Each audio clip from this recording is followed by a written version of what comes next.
All right, guys, we are back at it for episode number 4 of Discover Magic Podcast. Steve, how's it going? How was your 4th? Good. So far, so good. It was good. Had a lot of fireworks. We had a lot street, going on here, and people lighting stuff off in the park, which you're not really supposed to do. I am HOA president, so I had to kind of. I didn't want to go down there and stop them. I wasn't going to be that guy, but I had to make sure that they saw me so that they know they would pick up after themselves, because I would have had to go and yell at them for that if they didn't. But luckily I didn't have to. But yeah, so everything worked out well. That's good. Other than that, things are going good. So, so we have a guest that I've been following for a while, and we've talked, and we've never met, but we tried several times. But Chris from Route 9 Signs is going to be our interview guest today, and we'll get back to him in a little bit.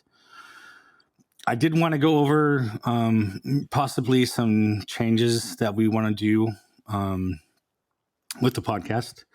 Number one, and I was talking with you about this, the news thing, it's cool. I just don't think it's us. We don't need to do it. There's plenty of other sources who are doing it more often and better, and they provide more time to it. Us talking about something for a couple minutes, just it's not going to do it justice.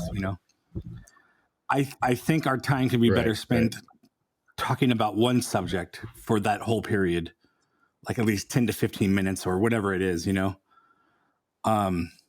that being said, we do have a topic that we want to talk about today, which would be Rogers the Musical. And then besides that, we have a guy we've talked to several times, talking about podcast ideas and whatnot. And his name is Barry, and he's been very helpful. And just recently, he had told me about a couple of people that he used to be in a podcast with, and they potentially want to get back into another podcast, and Barry suggested us. So I did reach out to them. Only heard back from one right now, but it sounds kind of promising. So we might meet with them and talk about some ideas that we have, and maybe try to do this podcast twice a month. No promises, on either one of those things, but just wanted to throw it out there, because we want to do as much as we can when we can, and having more people would kind of help in that situation, I think. Wizards and witches, wherever you dwell, give us a hint by ringing the bell.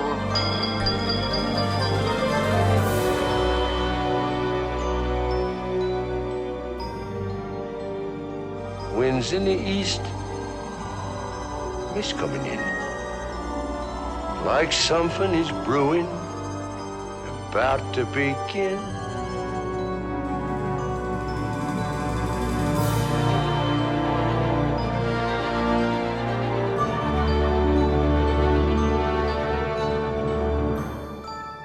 This candle blessed us with a miracle. Take it, Kronk. Feel the power. Oh, I can feel it. This station is now the ultimate power in the universe. Pull the lever, Kronk. There's no mystical energy field controls my destiny. It's all a lot of simple tricks and nonsense. Well, I happen to be a wizard, a soothsayer, a prognosticator. Some all-powerful genie. You probably can't even get us out of this cave. Don't try to frighten us with your sorcerer's ways, Lord Vader. Remain seated, please. Permanecer sentados, por favor. All right. So now we get to our interview. We have a gentleman that I've known for a couple years, but we have not met yet. In real life, right? Not in person anyway. But we chatted many times, and I like to say we're good friends. So, Chris from Route 9 Signs, how we doing? Good. I'm honored to be here. Thank you for asking me to be on the podcast. Yeah, I'm glad to. Now, we came close, right? Weren't we both down at Disneyland around the time of DesignerCon? Yeah, I think I made it like the day after or something. Yeah, and I was getting ready to head out, so we were close. We were probably within a few blocks of each other. Right. DesignerCon was such a neat event, but I was, when it was done, like at the end of the day, I had plans on, I'll walk over and go to downtown Disney or something like that, and I was too tired to even. I barely had enough strength to walk back to my hotel room, which was right by the convention center. So I thought, no, I can't do it. So one of these days. Yeah, it'll happen. We did one of our ride-through commentary videos last night with my friend Christy, our friend Christy, and she's the one I always talk about. Her son has autism as well, so we were talking about that too, and just some things, obviously are very similar, and some things aren't. But it's kind of, she was talking about how you get to the front of the line in some of the rides and all that because of that, and some people can take advantage of that and whatever, and but sometimes it's necessary, especially with Matthew. I've seen him; he's got those outbursts and stuff sometimes, and he has. He's pretty severe on the autism spectrum. He's nonverbal.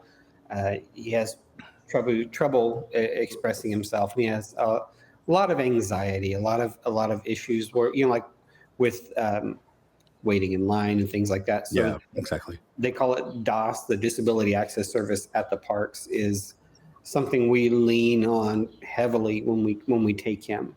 Yeah. And we can talk about that if you want. But it's if it wasn't for that, we wouldn't be able to take him. True. Yeah. It's just, and I'm so glad that we can take him, because that is, not to sound cliche, but that is his happy place. That is his happiest place on earth for him is Disneyland and DCA. And, therefore it has become my happy place, because that's where Matthew can be himself, know. So, does he get excited with the characters? Like, does he recognize them? He is not. It's so funny. Matthew is not. We don't. Our visits when we go with him, it is ride. Nice. We stop to eat, use the bathroom, ride. We don't do any of the. Our visits are so different to the parks. Our visits are so different from what other people may have, because we don't go into any of the shops with him. We have just a couple of places that we will sit down and eat with him. It's all business, because when he is allowed, when he's not heading to a ride or in line for a ride or on the ride, he starts to get antsy, and that's when problems happen. So we are just constantly on the move. Yes, constantly on the move. I'm constantly working the DAS, the disability access, on my phone. I always get the Genie Plus, I guess, so the lightning lane. I get that, and I'm rolling those over. And as the day goes on, your return times get a little further and further out, so the gaps between rides get a little longer. Sure. But, we will go to the park and be there at rope drop, and be there for 12, 13 hours and ride 22 to 24 rides with Matthew. Some of we repeat some of them, but there's a lot that we don't do, a lot that we don't see. But our focus when we take him is him. It's not what I want to do. It's not what my wife wants to do. What he wants to do, and what I do for my own little.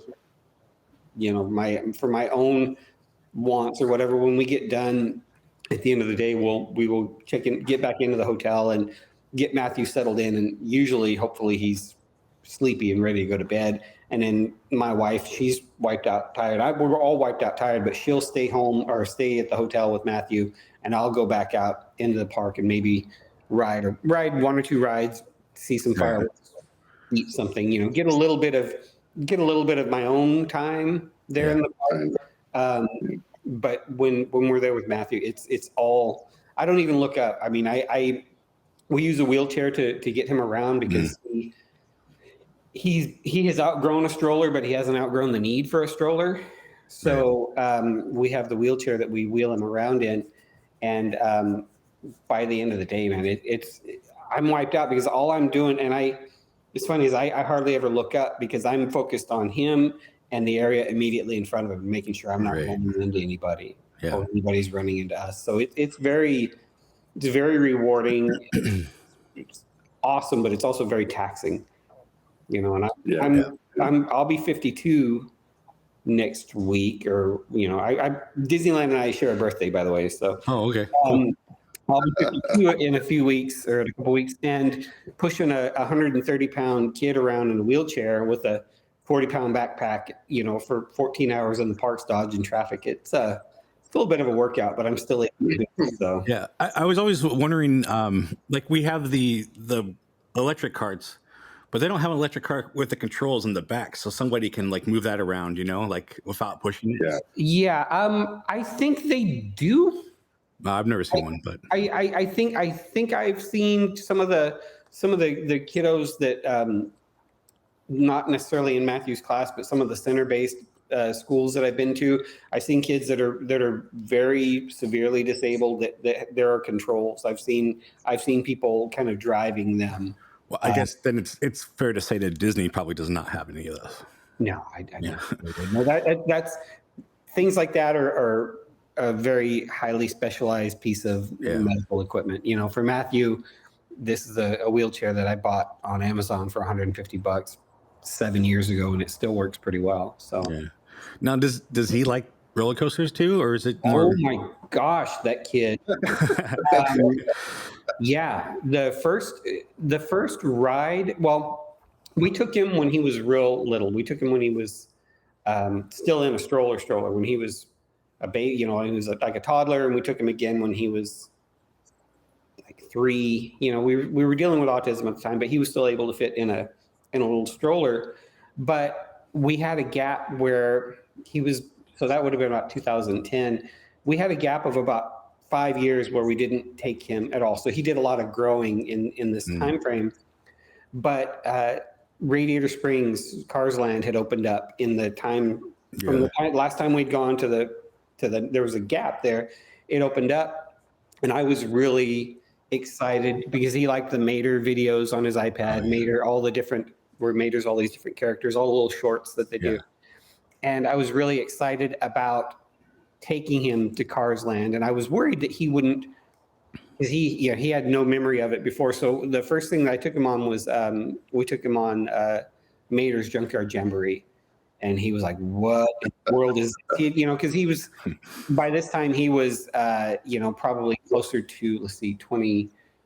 He was probably about 8 or 9 years old at this point, and he'd never really experienced anything like that. And I thought, okay, well, let's try Radiator Springs Racers. Let's get him over on that, because I know that's got a little bit of action at the end. Yeah. He absolutely loved it. And he can't, there's a lot that he's not capable of doing, but he really is capable of showing joy when he's happy. That's cool. We got him on that ride, and he was just, first time he went on it, he was like, again, he was kind of like eyes wide open, like what in the world is going on? And then at the end, when it goes fast, he lost it. He absolutely loved it. So yes, so that was like, okay, he can handle that. Let's see what else he can handle. And a few trips later, I took him on Goofy's Sky School, which Goofy's Sky School is a little the mouse little bone breaker almost. Oh, yeah. Throws you around. I love it. But I got him on that. And I was like, okay, this might be a little bit too much. Nope, he loved it. And the last few trips, I've started taking him on Thunder Mountain, and he digs Thunder Mountain. He's a big fan of Indiana Jones. But we went beginning of June, right at the beginning of summer break, this past, a little over a month ago. And I finally talked my wife into letting me take him on the Incredicoaster at DCA. Yeah. With the loop. And that he just was going crazy. Absolutely loved it. But the hard part about that is when we're on these rides is I've always got like one hand on him. Right. He also has epilepsy, so yeah, you never know when a seizure is going to hit. And so like on Thunder Mountain, I can reach across. I can all these other rides, I can kind of put a hand on his chest. But on the Incredicoaster, you got the big bar. Yeah. So I'm doing my absolute best to keep one hand on him, just to kind of feel him. But that means I don't have the two hands to hold on when you're going in the drops and everything. Right. So when we started going in the drops, I have one hand on him. This hand isn't enough to keep me pushed back. So my feet are on the floor and I'm pushing yourself. Yeah. Shoulder harness into the shoulder thing just to like stabilize myself so that I could hold on to him. But my butt is completely up. So it was a little more work for me taking him on that one than it is some of the other rides. But that's why I hate Tower of Terror. When you drop, you're like off your seat, and like I hate that. That's one I have not been on. I have not been on Tower of Terror. I was was it Guardians Mission Breakout? I have not been on that, and it's a shame. I'm friends with the Imagineer, who was the script writer for that. Okay, cool. He wrote the script for that. He also wrote the current. I guess they redid Star Tours however many years ago, and he was like the script writer for that. So I have a friend who worked on that ride, and I haven't been on it yet. I don't know if that's one I'll ever go on. I'm not, on Rise, there's a little bit of a drop, and I don't know how similar it is to. It's not. Okay. That's fine. It's a lot worse on Tower or Guardians. Then I probably won't take him on that. Definitely don't take him, especially if you're trying to hold on to him, because that's not going to work out for sure. I think with the roller coasters, he can see ahead of what's coming and anticipate anything that's coming. Now he really likes Rise and he really likes Indiana Jones, but the that's roller one of my favorites too. Roller coaster, and one thing that I really wish that the Matterhorn, the seating on the Matterhorn allowed side by side. Because otherwise, because I can't take him on that. So I was say the old style, you used to be able to sit. Old style, he would sit like that, and I'd be able to wrap my arms around it. But not anymore. So that's one that kind of bums me out that I can't really get him on. I can't ride it either, just because of the backbreaking situation of it. Oh yeah, I saw a video. It was, I don't know if it was a Johnny Cash song, where he's singing I hurt myself today. I don't know the song, but it was someone put it over video of them like in line for riding the Matterhorn. I thought, it was like what it's like to be over 30 at Disneyland, and and it was I hurt myself today, and I'm like, man, try being over 50 doing that stuff. All right, well let's dive into your signs. Sure. There was something I've always wanted to know, and I never asked you, is where does the name come from? The Route 9. It's kind of a long story. 9 is my lucky number. Not that I'm real superstitious, but 9 is a number that seemed to pop up a lot in my life. Class of 89 in high school. I played on a men's softball team. I was number 9. My favorite baseball player was Matt Williams when he played for the Giants. He was number 9. That's who my son is named after, actually. My first dorm room in college was room 9. In the Air Force, I was in the 9th Air Refueling Squadron. It keeps coming up. And when I decided, okay, I'm going to make a kind of a business for my this sign thing I'm going to do, this art project, whatever it was, I tinkered around with names. The one that I first landed on, and I'm glad I changed it. The first one I landed on was Small You Later. Smell You Later. It was Small You Later. And I'm so glad I changed that, because this is not super professional. It's funny. It's funny as hell, but it's not professional. But I live just off of Highway 99 here in Fresno. I can actually get off in the distance. And I thought, okay, well, Highway 99 signs, no, I don't like that. And then Route 9 signs just popped into my head, and I thought, oh, I like that. It's boom, boom, boom. It's very quick. It's 3 syllables. Yeah. I can, the word route has 5 letters. Signs has 5 letters. I can make it symmetrical. I can do things with it. That's a designer's eye right there. Well, thanks. And then lo and behold, this sign over here over my shoulder, this Moon Motel sign, that's my favorite neon sign on the planet. And it's in New Jersey. It's in Howell, New Jersey, but it just happens to sit on Route 9 in New Jersey. So that was just luck. I didn't even realize that till like a year after I'd started. But that's just it. I needed a name, and I had a number that I wanted to incorporate it, and there you go. Yeah, I started Interactive Realm wanting to do video games, and that's where Interactive came from. And it stuck. But when I made this second channel, the YouTube channel, this guy came up with Signs of Amusement, and now that was clever. I never would have thought of that. So thank you, Steve. You're welcome. No, we had a Route 9 in Boston as well, so it always makes me think of that. Yeah, and I didn't want to do anything Route 66. I mean, I love a lot about Route 66, but I really don't like the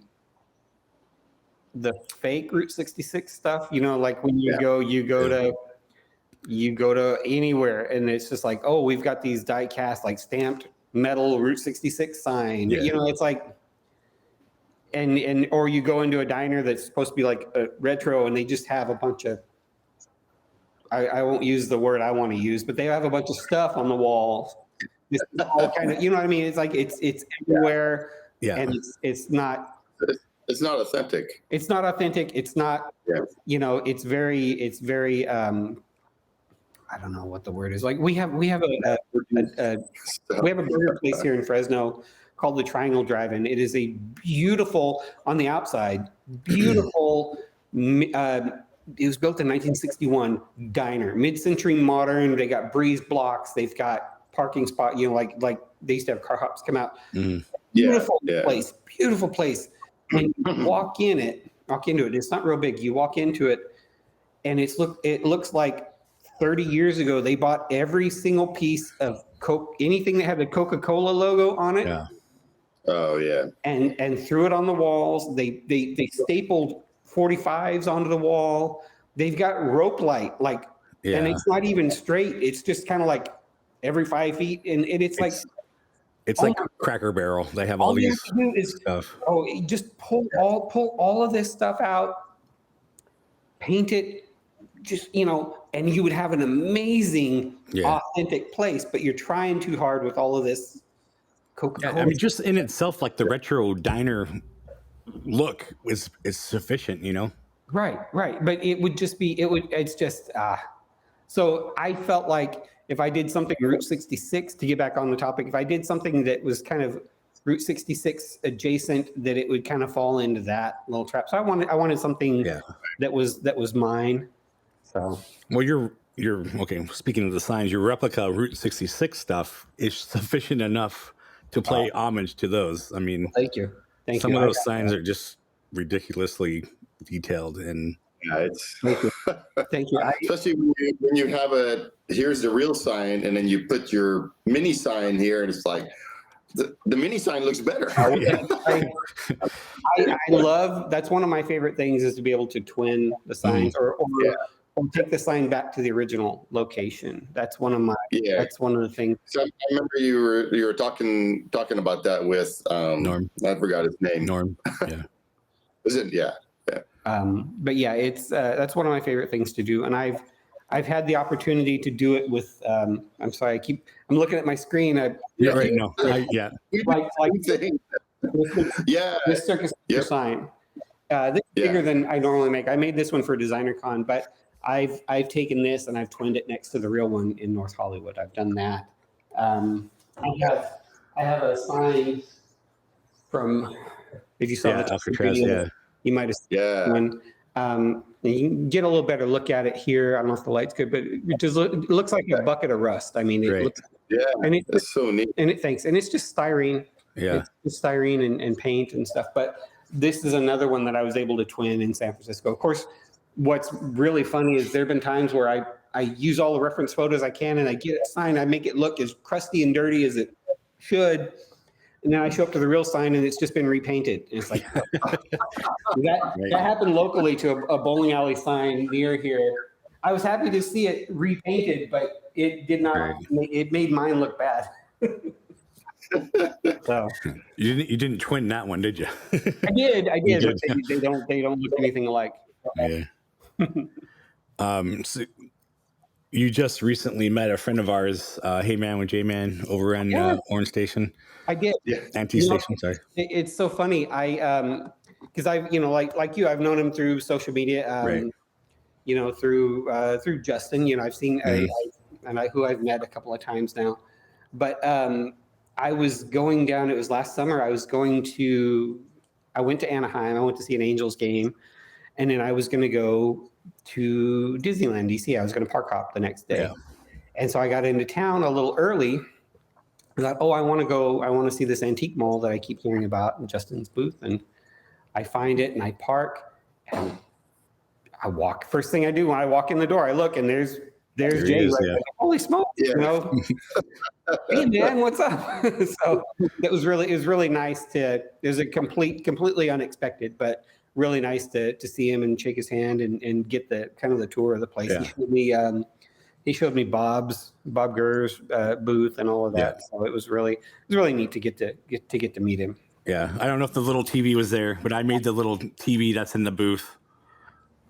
In whose booth? Ernie's booth, Bob's booth. Usually it's in the glass case. It might not have been. I'd have to look at pictures to see. I'd have to look at because I took a lot of photos that day. I'd have to look and see if it was in there. I don't remember if I saw that. But Hey Man, I mean, obviously I know Justin and all that, but I didn't know about you until Hey Man told me about you. So it's kind of funny, full circle there. So right. It's funny. The first time I met Justin, I was at a Tiki Land trading event. Tiki Land trading down in 2019, in like June of 2019, somewhere down in Southern California. Yeah. And I was there with some of my sign friends. I was going to be going to Wonderground. There was an artist coming to Wonderground doing an artist signing. An artist who goes by Atomic Skyway. I don't know if you follow Atomic Skyway. I've heard of him. I don't follow him, but I should. Incredible work, just beautiful work. And I was going to go meet him. He's the drummer for one of my favorite bands from way back. So I'd seen him perform live a bunch of times. So now I was actually going to get to meet him. And so my friends and we went to the Tiki Line trading event, and I'm walking around and I see Allie. I'm like, there's Allie and there's London. I was like, holy smokes. And I walked up and I said, hello, I follow you on Instagram and I follow Justin. She's like, he's right over there. I was like, holy crap. So I walked over and people talking to him, and I waited a second, and because at this point I noticed every once in a while he would like some of my photos. I didn't realize he was following me, but every once in a while I would like, Justin. And I walked up to him and I introduced myself to him, and he put his hand on my shoulder and he said, how's your son? And that just scared me. Yeah. I'm getting goosebumps thinking about it. I was like, what in the world is happening here? I'm kind of fanning out, I'm geeking out about meeting you, and you immediately flipped it on me and asked how my son was. And so that was how I met Justin for the first time. And we've been, we've met a few times and done a few things together. But I'm really happy to have started meeting you folks that are involved in this, because everybody's just incredibly kind, with the time and Justin is, well, I mean, besides being a really nice person and funny, him and Allie, like off camera and on camera, are complete opposites. Yeah. Like Justin's very quiet, and like the first time I met Allie, actually the first time I met both of them was at Bob Gurr's house. Okay. And I sat down and like I ate dinner with Allie while Justin was doing his thing, and we just chatted like we're old friends, you know. So yeah, it's just both of them are just awesome people. Yeah, and you know, if you know anything about me, you know that my son is my world. You know, I think my wife would say the same thing about him, that he is her world. You know what I mean? We both put Matthew at the top of the pedestal. We take care of each other, but Matthew is at the peak, and for him to just flip that around, and he's had a chance to meet Matthew a couple of times. He did some stuff with the place called Monster City Studios. He had a Frankenstein head made, and that was because he met my friend who runs a studio when we were at DesignerCon. Justin came by, and he saw my friend James from Monster City Studios, and they started talking about this Frankenstein project and all of that. So Justin came down a few times came up to Fresno a couple of times, and I got to swing by, and actually Matthew got to meet him, and it was so funny because Matthew's nonverbal. You know, sometimes I wonder what he notices and what he doesn't. And we walked in, and he saw Justin, and he was like just lit up, like grabbed him by the hand, and was like, was just like hanging, you know, just like didn't want to leave his side. Yeah, and that's cool. I think part of that is the charisma and the energy that Justin exudes, but part of that is also, you know, Matthew is a very loving, and he I feel like he has a pretty good radar for people, and he just sensed that Justin was good, you know. Now I have a picture of Matthew in Justin's van. Like I got to see the van shortly after Justin got it going, and we saw, and of course, Matthew climbed in and made himself at home sitting on the floor. Like, but no, it's really neat. I have not run into him at the park. I'm sure that's probably a whole different scenario when he's at the park, because he's got to be on, you know. He's got to be on. Other than the characters that are the cast members that are in costume walking around, he's probably one of the more popular people, you know. So yeah. I actually saw him and Allie out of character or costume or whatever you want to call it, and you know, they're real quiet, and you know, I said hi to them, and they were super nice. And this is right before Galaxy's Edge opened, so I asked him, hey, did you get your reservation, you know, to get into Galaxy's Edge? And he goes, yep, I got it, I'm ready to go. And we just started talking about that. He was really nice, you know, actually taking time to talk to someone like a fan. You know. So authentic is the word that I would use to describe him and my interactions with him. He's very much a real person, and a real caring person, and you know, I consider him a friend, but I'm also a fan. So that's how I feel with you too. Like I've got Spot here not too long. I'm gonna have one of your Jungle Cruise signs. I'm gonna get it put up. I was just talking about this with Steve, and I was like, I need a Vegas sign from you. We need to work out something where we can do this. Hang on. Hang on. You mean like yes, one of those? Yeah. Doesn't have to be that big, but yeah. I have the Vegas sign. I have another Vegas sign that I experimented with. I put it's the Sky Ranch Motel. It's one of the old motels on East Fremont. Yeah. And I made it last year, and I twinned it, but this year I was making a piece that had snow on it, and nice. I needed to experiment. So I have a Las Vegas sign that's completely covered in fake snow now. What did you use for the snow? There's a material from Woodland Scenics. It's light flake snow. Basically, you put glue on what you want, and just flick it on, and then you sprinkle it on. Here, watch, I'll show you. I know I keep leaving the shop. No, you're fine. We're here talking about the signs. Here's, gosh, I don't have a lot of room, but here's the Sky Ranch, and you can see it's covered in. And one of the experiments, and this is what I like to do, is test things out. I'm sure you do that too with your stuff, but you'll see right here that the color bled. So it's like, okay, well, if I'm going to use, because this stuff is the glue is water based, the paint is water based. So when I did the sign that actually needed snow, I put a clear coat over it like an enamel or a lacquer to create a barrier so that then I could put the snow on and the color wouldn't run. So yeah, why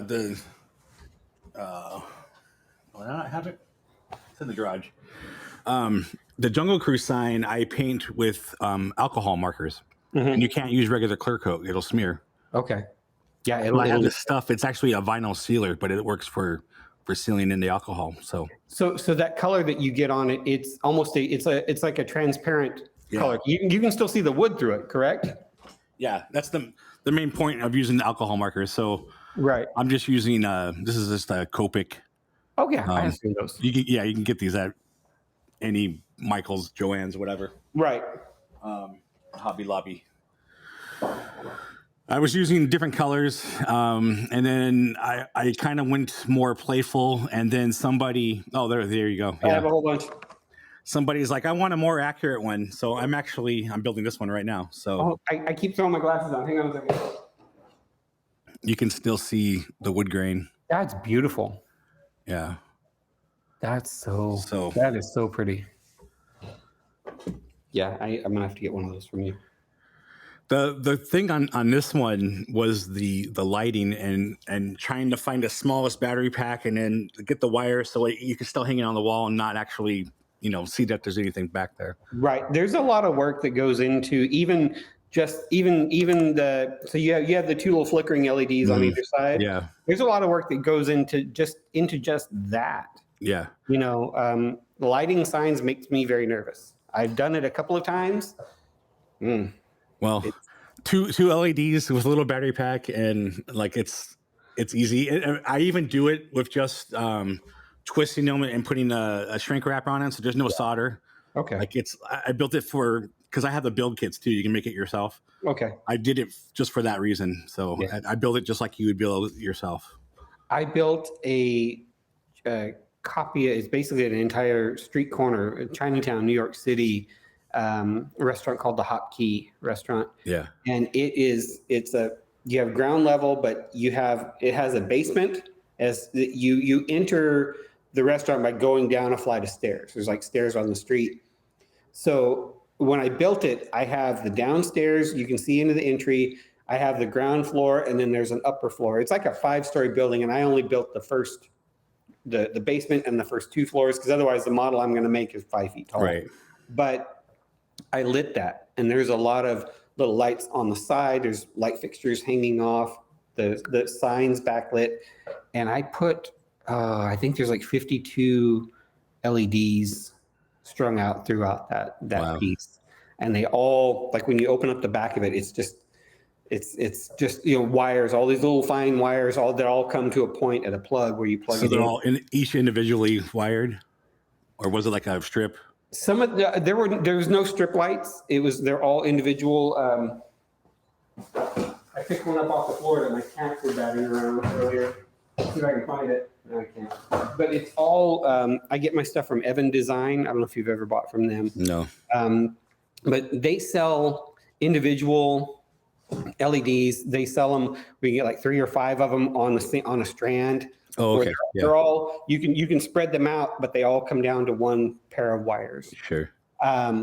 So I did a lot of that. It's like, the main sign for that restaurant was about, I'd say 4 inches by about 6 inches, and it was lit. It was backlit plastic, and I used 4 LEDs on one side, a 4 LED harness on one side, and a 4 LED on the other inside. So I had 2 harnesses backlighting it just to make it bright enough, and then I had to diffuse the light so that you can't see all the hot spots from the LED. Yeah. So I think that's more tricky than actually wiring the wires, not actually seeing the hot spots.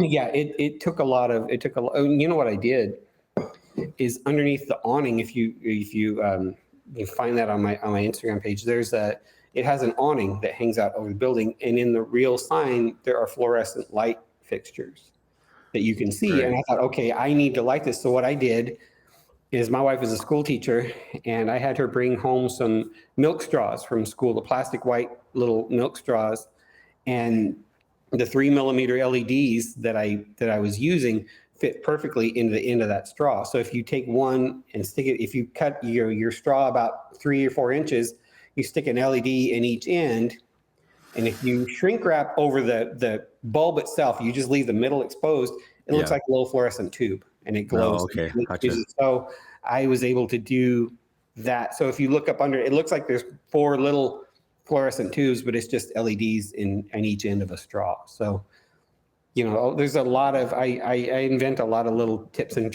little tricks every time I make a piece. I have to come up with a new way of doing something. So I'll have to look for that one and show it later. But I do want to talk about this one.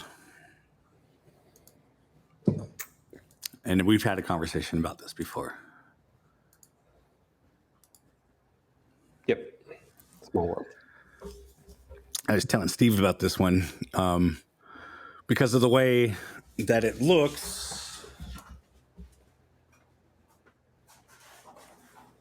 As I get up and leave my seat to get mine. Like, I mean, obviously we're copying the same sign and all that, but the way that we do certain things are kind of similar, but they're also kind of different. Right.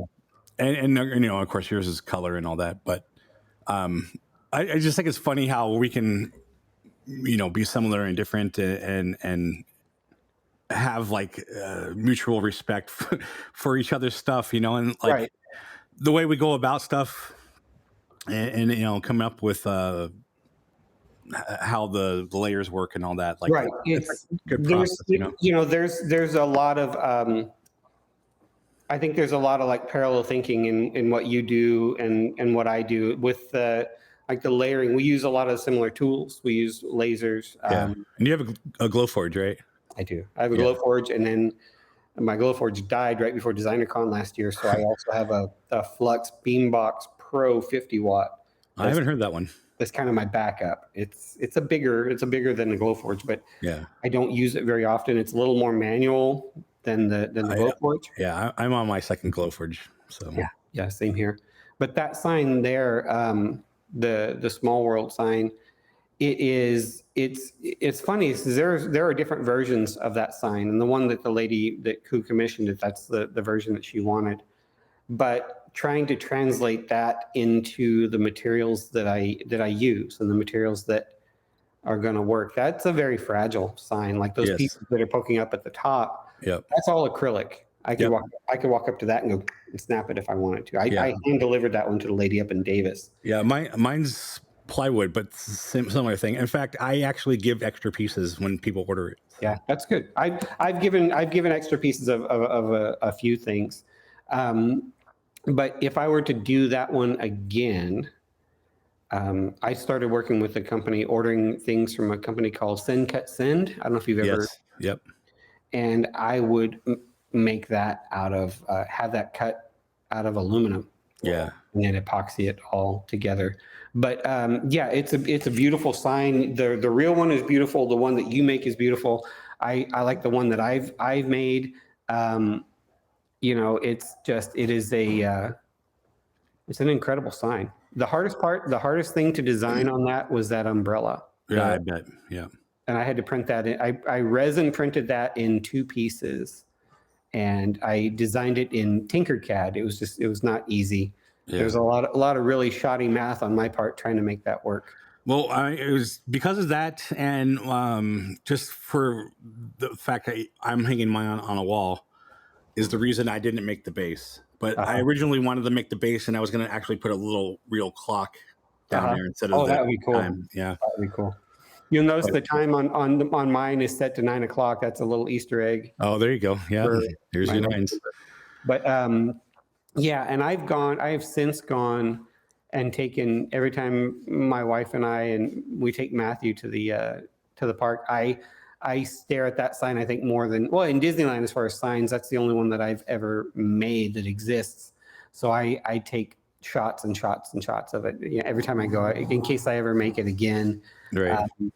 Little details that I hadn't noticed. I saw it the other day where it was opened up. It was opened up for the fireworks show. And so I got to look at, everybody else is watching fireworks. I'm standing nerding out, shooting every shot I can of that sign because the front of it spins open. It's on a hinge. And I've never. You're gonna have to send me photos of that. I've never seen it like that. Oh yeah, if you I did an Instagram live video not long ago. Like scroll back a little bit on my page, and you'll see. I think you'll see it. But yeah, it's one of those things where, and you've also made the old school, the original Disneyland sign. Yeah, I did a 4-foot version. Right, yeah. Right, and it's one of those things where I feel like you have a couple of people. You're better at graphic design than I am. You've got a background in it, but two people really working hard at what they do, studying the source material, you're going to come up with real similar examples. Right. You know what I mean? Like, so let me see. Like, yeah, if you scroll down just a little bit, I've got on my Instagram. I don't know if you can see it, but I was nerding out that was during the fireworks. So I was taking a look at how the sign was built, like just from angles that you never see. But yeah, they swing it open so that they can use the lights for different stuff. So that's on my Instagram. All right, I'm gonna. One of my favorites. One of these days, I want to make it where it does swing open and you can see all the floodlit, the lights and everything. Oh, there you go. Yeah, perfect. That's pretty cool. Yeah, I've never seen it like that. Yeah, no, I've nerded out on that sign a few times, and see it can raise up. Yeah, like and they change it out for like the holiday, like during around Christmas time. It's a different sign. There's like kids in the boat. Right, and that's how the Disney World one is. Okay, because they don't have that tall sign. They just have it like. Right. Yeah, but that is one of my favorites, and there are a lot of elements in that sign that was it the Raleigh Crump designed for the World's Fair, the Tower of the Four Winds or whatever. I really want to replicate that, but that's a whole headache.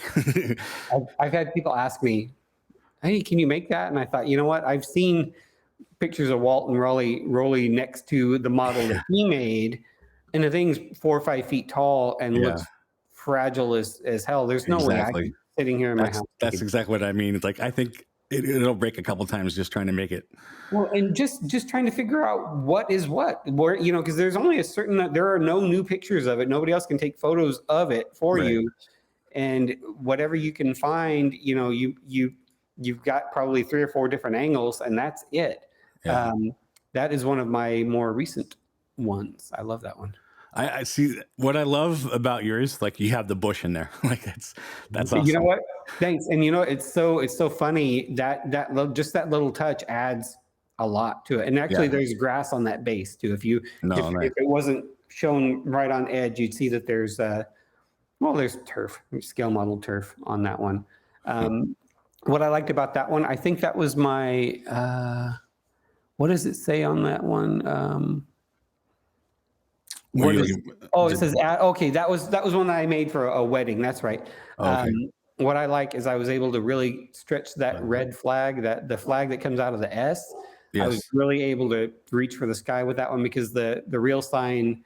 And actually, I think I made one a little bit later that flag is actually about an inch taller because on the real sign, that flagpole is almost as tall as the real sign. It's as the rest of the sign. Yeah, I took liberties with mine and made them a little shorter, I think, but. Yeah, and that's everybody can adapt. There's no real wrong way to do it. I have found the right materials. I use a music wire. I use spring steel like music wire rods, and you can get them in 1 millimeter diameter, and you can bend. That sign you could pick up that whole sign just by that flagpole and swing it around, and it's not. Oh, nice. It's epoxy. The top part is 2 3D prints that I had to piece together, but there are vertical holes modeled into it. So I epoxy that music wire down into that hole, and yeah, those little flagpoles are extremely durable. I made mine removable just for shipping, right? Because at that size, like. That's like an extra $100 if you don't have those. Oh yeah, absolutely. I just shipped a sign, the Fresno Sands sign, one of my recent pieces. I finally shipped that yesterday, to Palm Springs, and it was $90 to ship it. Yeah. Because it was I made it exactly 18 inches tall, but the next size up was way too big volume wise. So I put it in an 18 by 18 by 18 box, but I angled it. I had to angle it so that it didn't stand as tall, just to save a little bit. And it was still almost $100 to ship. Right. So we know your favorite sign because it's back there. What is your biggest sign? The biggest sign I've ever made was, and I shared it recently on my Instagram, was the Imperial Palace sign in Las Vegas, close to 4 feet tall. There's a little reel I think I put up not too long ago, because I just got back from Vegas, and I tend to. Right. I remember you talking about that one. If I'm going somewhere, yeah, it's like on like the fourth line of my feed. And if I'm going somewhere and I have signs from that area, I tend to start sharing signs from that area. But this was commissioned by, there's a, what is the foundation? I can't think of the name. The family that used to own the Imperial Palace in Las Vegas, the wife and the daughter of the guy who quote owned, well, I guess the wife also owned it, but he has passed away, but the wife and daughter, they run a foundation, a charitable foundation in Las Vegas. And they have a big headquarters up kind of near Red Rock in Vegas, off to the western edge of town. And they reached out. I made a piece that I donated to the Neon Museum in 2021. I made a Dunes sign that I donated to them. And they saw that and they said, hey, we have our new headquarters. We want an Imperial Palace sign. And my opinion was, if it's going to be like a showpiece, it needs to be really big. It needs to be, you don't want, and to be honest, I didn't want to go to all that effort because it's a very complicated sign to make one that's only 18 inches tall that I can only charge X for, where if I can make one that's 4 feet tall and 18 inches wide, and charge a whole lot more for it, to be honest. But it was several months worth of work, and I really had to figure out how to, if you look at it, the way those roof panels are with the blue tile roofs, I really had to figure that out. That was the hardest part of the whole thing. But each element of that sign is like the equivalent of one of my other signs as far as material and amount of work and design, because it's so big. That was a fun one. I delivered it in pieces, like how they'll deliver a wedding cake. They'll build it on all and they assemble it on site. They'll stack it up. Right. That's what I did, because the base for that sign was 2.5 inch thick butcher block. I needed a really heavy foundation, and then I drove some 3/8 inch threaded rod up through it. So there's steel running all the way up to the top. So all the pieces, they slide down onto it. You pretty much have to at that point. I mean, just for the sheer size of that. Trying to support itself. It needed, like any building or anything, needs a heavy foundation to make it stable. That one had a huge foundation. But that was a fun one to build, and then I delivered it, and there's a photo of me next to it in that reel. That was me after I had set it up. That was the look of relief. So that was the biggest one I've made. I made a few that have come close, like height wise. I made one the other day that I also donated to Neon Museum in Vegas, the La Concha sign, and that one was about 30 inches tall. But what's funny is the pieces that go up that high, that it's very narrow. It's the base, the main part of the sign is about 10 inches wide, but the shells that go up on this pole are only about 4 to 5 inches wide. So it's a very tall, narrow piece. So I do all shapes and sizes. Yeah. Do you have like I know you always wanted to do that Moon Motel, but is there another sign like you always wanted to do and you just haven't gotten to it yet? Oh my gosh. Let me think. There's tons. I mean, there's any sign that I see, I always, I'm driving around. Every sign I see, I want to make, and that's kind of a nice problem to have because you're never going to run out of material. Signs that I want to make. Let me think about that one for. Oh, you know what? Well, yeah, there is one.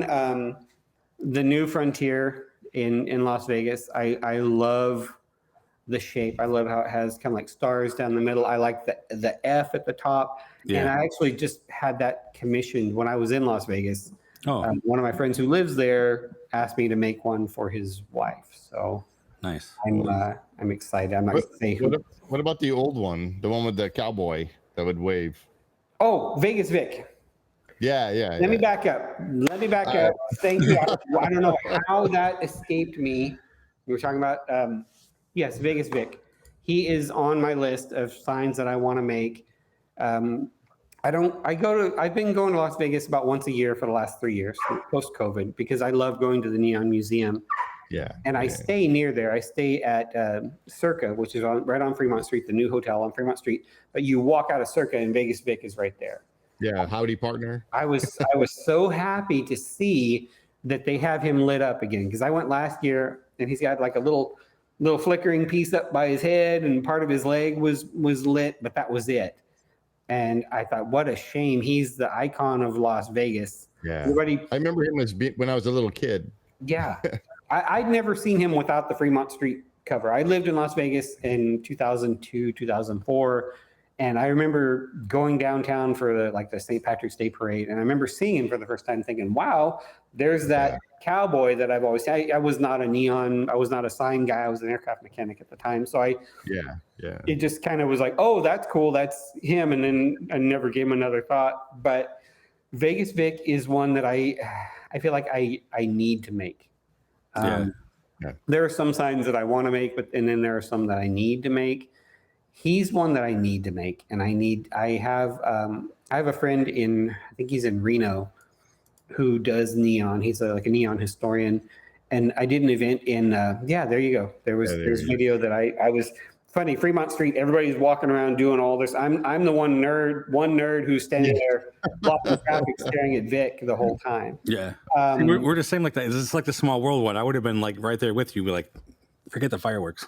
right, or forget the crappy cover band that's playing Journey's "Don't Stop Believing" for the 10th time or for the week.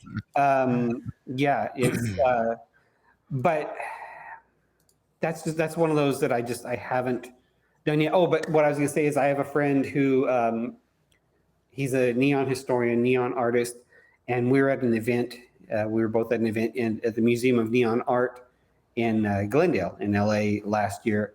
And he had a full-size replica of Vegas Vic's head. He had just the head painted, but with all original, made off the original blueprints, with all the animated, the neon, the winking eye, and the cigarette flickering. It's amazing, because otherwise you can only see him. He's 50 feet up in the air. But here you can actually see him, and I actually helped unload him out of the van that he brought him in. It's really, really neat. Cool. It's just his head, and you don't realize how complicated the neon is on that, just with the winking eye and the cigarette kind of flickering, until you get right up on it and you can see all of the bins and the neon. How big is just the head? I mean, it's got to be a couple.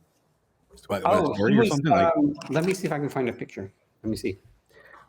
Maybe I can message it to you over on my Instagram. It's from last year. It's from last September. So let me see. I know this makes for good television. Me scrolling through my phone. I'm sure I put it. I'll just look through my photos. But just incredible. Let me see. September. I just remember as a kid going to Vegas with my parents, and we used to stay there. And then that's how I remember him all the time. Is Vegas Vic. I'll show you this picture, but you can kind of. I don't know if you can see. Yeah. Wow. The head. I'm trying to get any glare. So what's like he's 8 probably feet? about 6 feet wide. And here's let's see. I don't have there's, if you can kind of see in this photo, That's it in the back of a Sprinter van. Us unloading it on that wooden, so you can kind of see that it takes up. It was not easy getting it out. We had to actually trim the wood down a little bit to get it through some of the doors to get into the museum. But it's a fairly big piece. Yeah. And Vegas Vicky, oh my gosh, you've seen her, the cowgirl. Yeah, they have her inside Circa now. Like it's like they built Circa around her because she used to sit on top of Glitter Gulch, which was where Circa is now. She used to be in Vegas Vicky, and they brought her down and restored her, and now she's got a place of honor inside the atrium of the casino. And if you've ever been on a cruise ship, how they have like the big central atrium with the elevators. Yeah. Circa has like 3 or 4 floors like that, and she's right there. She takes up most of like 3 floors. Gigantic. Yeah.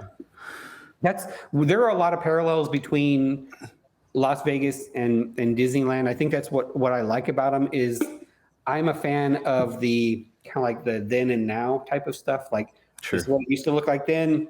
This is what it looks like now.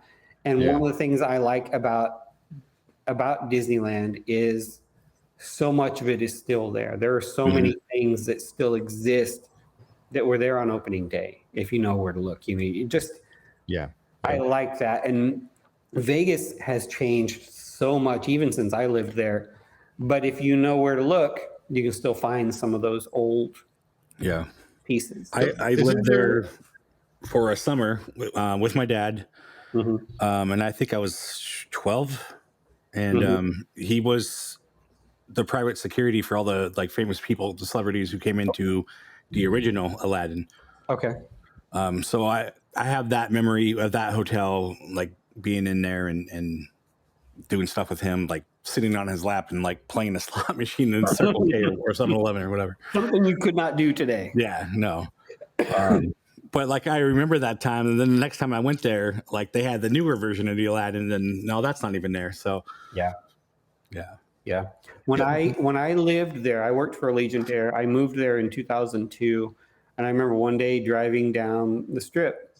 Rare occasion that I did go down to the Strip when I lived there, and the Treasure Island sign, the piratey looking sign, the skull was removed from it.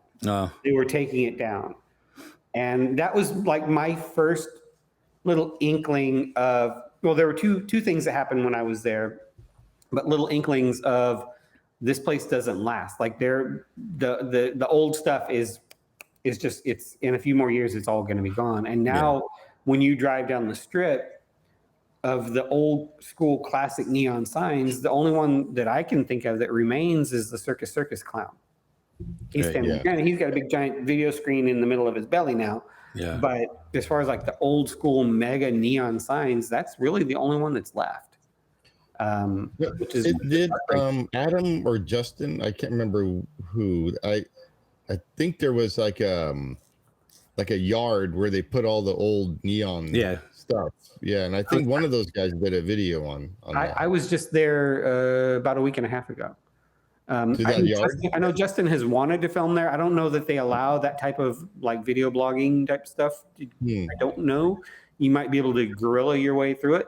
Yeah. But, he is right that one of them, I don't know if one of them, but somebody did do it. I remember watching that video, but I don't think they were allowed access everywhere.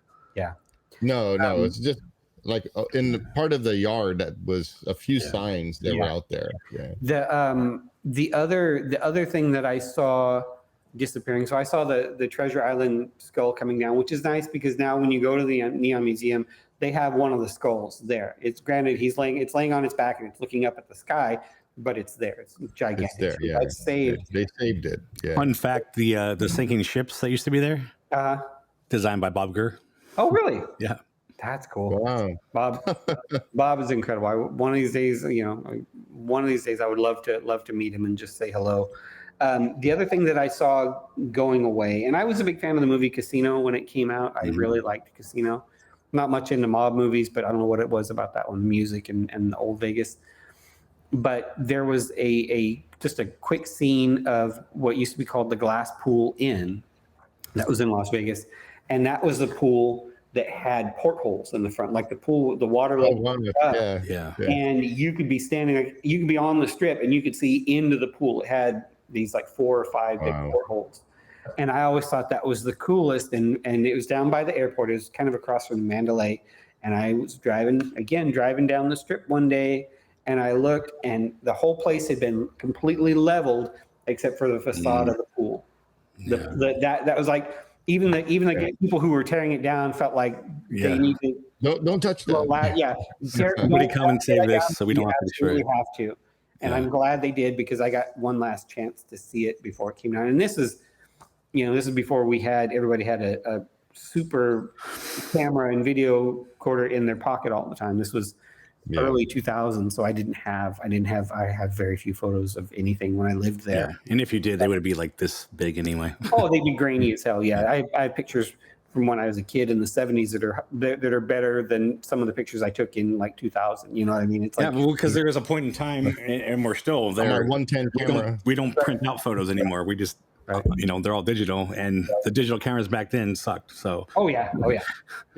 On one hand, I'm kind of sad I don't have a lot of pictures from that.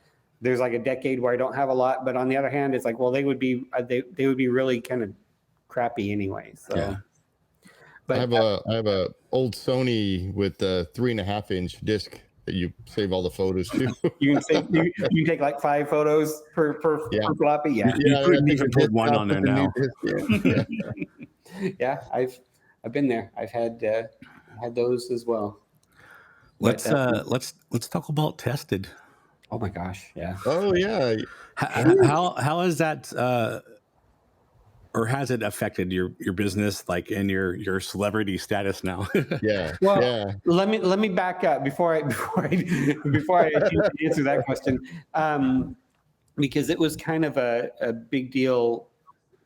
It was something that was several years in work to happen. Let me backtrack, because there's a lot of significance to Norm and actually doing that interview with him. I used to listen to, back when I first started listening to podcasts, I would listen to a podcast with Norm Chan, Will Smith, and Adam Savage. I think it was called This Is a Test. Is like still untitled, The Adam Savage Project. Yeah. And I started listening to that in like 2017. I was making autism awareness jewelry at the time. Signs were not anywhere on my horizon. And I kept hearing Adam talk about something called Maker Faire. And I was like, oh, also no longer around. Yeah. I thought, wow, what is this Maker Faire? What is this thing? And then it's like, okay, well, it's in the Bay Area. And I started listening to it and thinking, well, that sounds really interesting. I should go to that. Yeah. And I went, I took my daughter to Maker Faire. It was 2018. Was it 2018? Yeah, 2018. I took my daughter, and we went, and I didn't know anything or anybody. I didn't know any. I just went, and my daughter, she's a teenager at the time, a little bit of anxiety, a little bit of dealing with being in crowds, and she wanted to take a minute by herself. I said, okay, that's fine. Go find a quiet place. And I'm walking around looking at stuff, and after about an hour, I text her and I say, hey, where are you? She said, oh, I'm at this tent called the Content Creator Stage. There's a little stage. And she said, I'm watching these nerd dads who make things, or whatever they're called. She said, they're talking. They're a bunch of nerd dads who make things. I'm like, okay, well, and so I sat down with her. I found her and I sat down, and I don't know how familiar you are with some of the more, kind of famous makers, but it was, and I think they just finished, but it was the Making Geeks podcast. I don't know if you've ever heard that. I have. But, it was 4 guys. And I'm sitting there and I'm watching them. I'm, oh, this is kind of interesting. Maybe I'll start listening to that podcast as well. Are you familiar with Bob? I Like to Make Stuff. Are you familiar with? Yeah. Yes. Yeah. What I didn't know is I was sitting right next to Bob. Yeah. I didn't even know who Bob was. But Josh is like Bob's number 2 guy. Josh was part of that podcast. So Josh was up there on stage talking. And again, these are all strangers to me. I have no idea. Mm-hmm. But I didn't know it at the time, but Bob Claggett was right next to me. And so I went to that Maker Faire, and I that really got me started with the whole idea of makers as a thing and personalities. And so that's when I discovered, shortly thereafter, Bob from I Like to Make Stuff, David Picciuto, Drunken Woodworker, Make Something, that's his thing. I started learning who these guys were. Bill Doran, he's Chinbeard, he does the Punish Props Academy. And so that whole next year, I dove in, I learned who Jimmy DiResta was, all of these people. And 2019 Maker Faire rolls around, and I'm going to go again, because now I know Jimmy's going to be there, Bob, all these people are going to be there. And my dream, and I'll get to the tested part of it, but my dream was, so Norm and Adam got me going to Maker Faire. Going to Maker Faire got me involved with some of the bigger names. Like I met Jimmy DiResta. I was hoping to like just meet him and take a picture. I spent 20 minutes walking around with the guy. He was like my best friend as soon as we met. And I was gonna say, like, as far as the woodworkers, he is like Justin. Like he's the guy who'd be like, "Hey, how's your mom doing?" Yeah. Yes. And yes, exactly.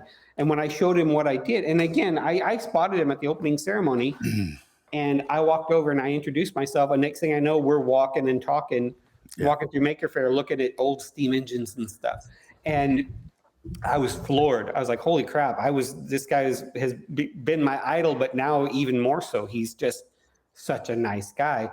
But I met David Picciuto. I met all of these people, all these makers that I'd idolized. So I met them, and that really kind of raised me up a little bit. What you got? Oh yeah, Jackman. Jackman was there in 2018, but I had no idea who he was. I could have met him there, but so I go to this event and I get more involved in the maker space, and at some point, or in the maker community, and at some point in 2020, Norm Chan starts following me. We're already like in the early stages of the pandemic, and I'm the kind of person. I'm kind of shy in a lot of ways, but like if somebody who I admire starts following me on Instagram, I will reach out and thank them. Right. And I said, "Hey Norm, I'm a fan. Thank you for the follow. I've been listening to your podcast for a long time. I watch your videos. Blown away that you're following me. Thank you." And he said, "Hey, I love your work. We should do a video one of these days."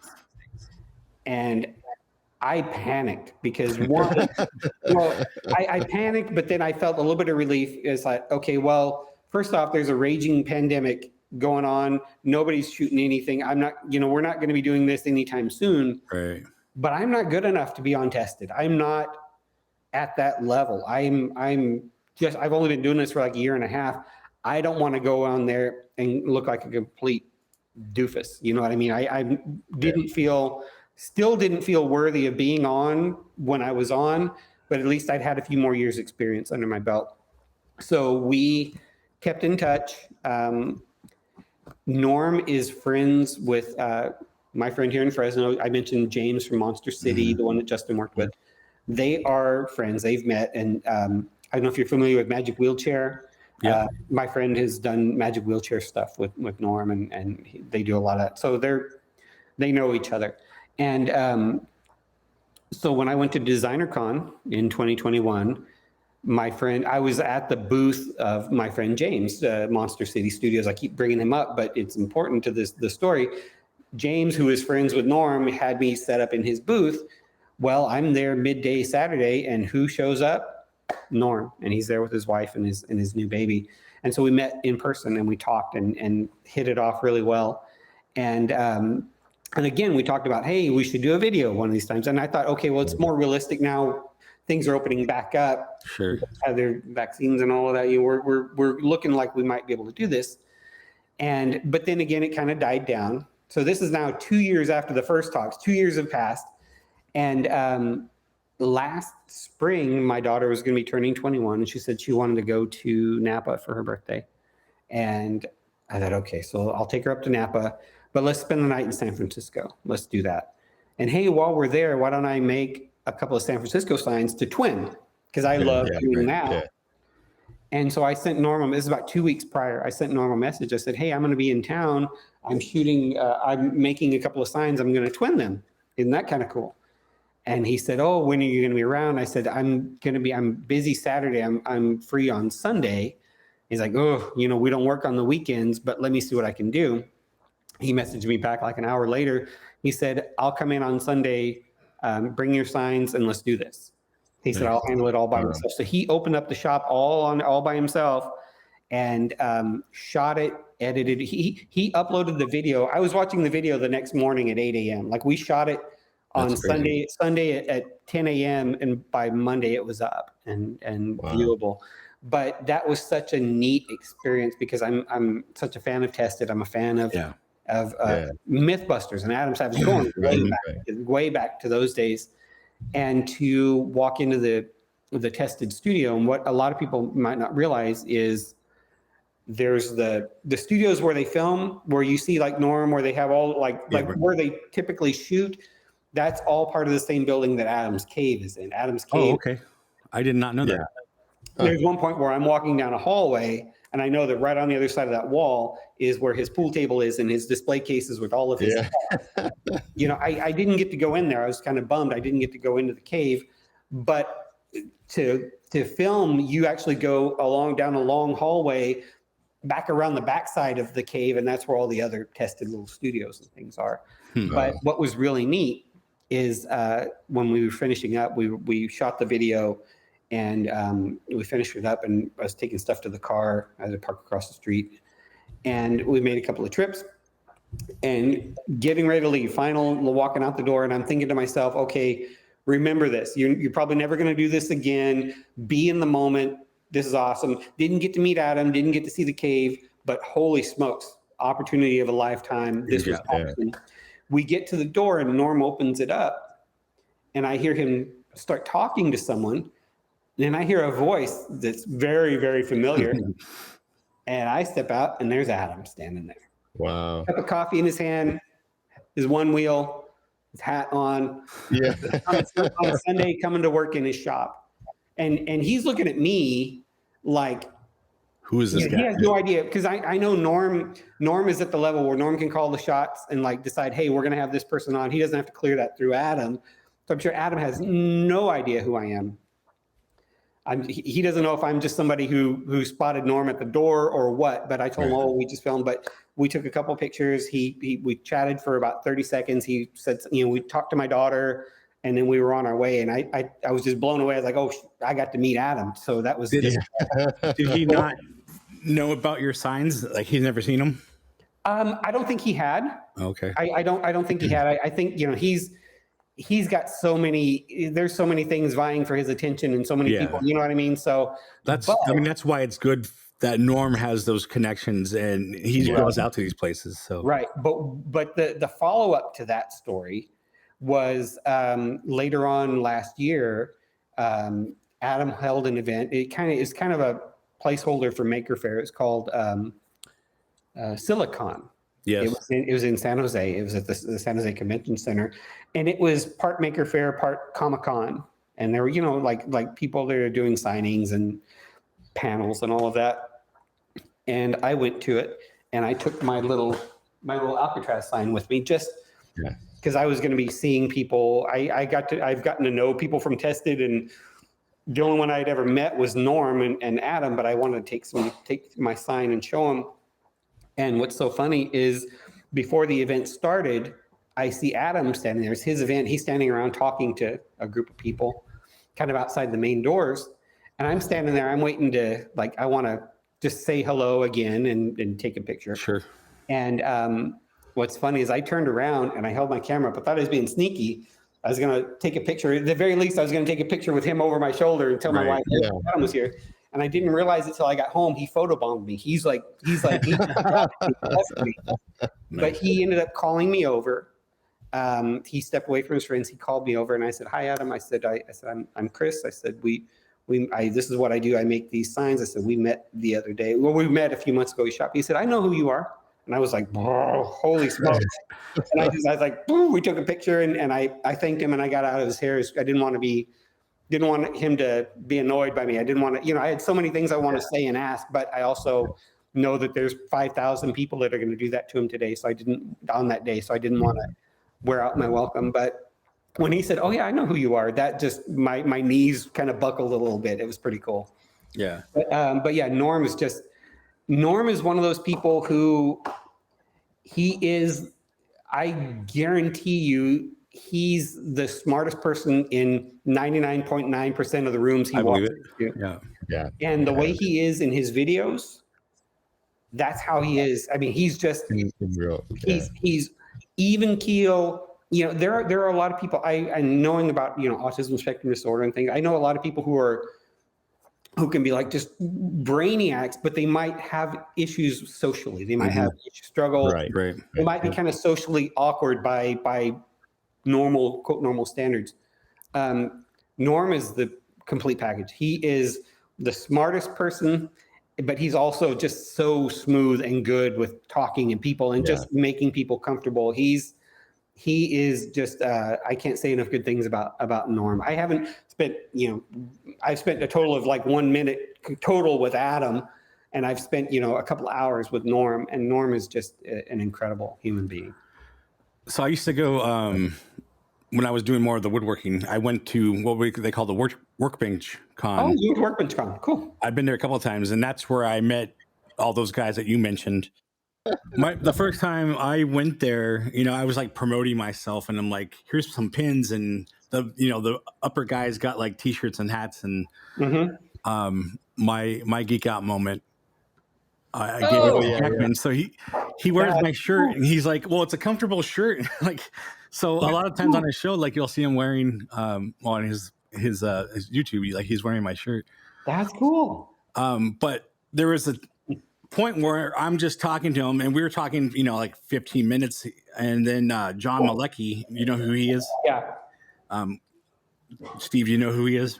The name sounds familiar. He used to be a football player, but now he's a woodworker. Right. He's friends with Jackman here. We're sitting there talking. John Malecki kind of comes and butts in, pretty much knocks me out of the way. Like, this conversation is done. You can go. I'm talking to Jackman. I'm still standing there. I'm like, should I just leave? And Jackman's like, he looks at me, and he looks at like John, and then he looks at me. I'm like, is he telling me to leave? And then like all of a sudden, you know, their conversation's done, and Jackman goes, I'm sorry. Yeah. Like that was like, oh, okay. Because I was like weirded out. I'm like, I didn't know if I should just leave. And he's like, no. John's an ass. Yeah. No, Paul strikes me as a really genuinely nice guy. He strikes me as that kind of person. And he's funny, and he's so tall. And me and this other guy, we were talking. I bet your wife is so short. She is. She's the cutest little thing, and like they're fun together. But I was just like, we were joking around. We're like, oh shit, she is. and he is a military spouse, because I believe she's in the Coast Guard. Yeah. So he used to live in Arizona and Boston, and are now back in Boston, and that's the places where I was too. Right. And actually, Izzy Swan, who I'm like friends with, he used to live in Arizona as well. That's cool. So I met Izzy there, and you know, he was like, "Oh, I'm going to make this app, and I don't have a logo." And then I literally said, "Oh, okay, cool." I had a dream about this logo, and I sent him a drawing. Keep doing that. I sent him a drawing, and like literally, and this was at Workman Con, like the last day, and so on the last day, he's like, "It's perfect. Let's use it." And so I made. Is that Maker's Playground? The Maker's Playground. So I made the logo for that, and that. Oh, that's cool. That you know, set our friendship in motion, and you know, I still talk to him every day.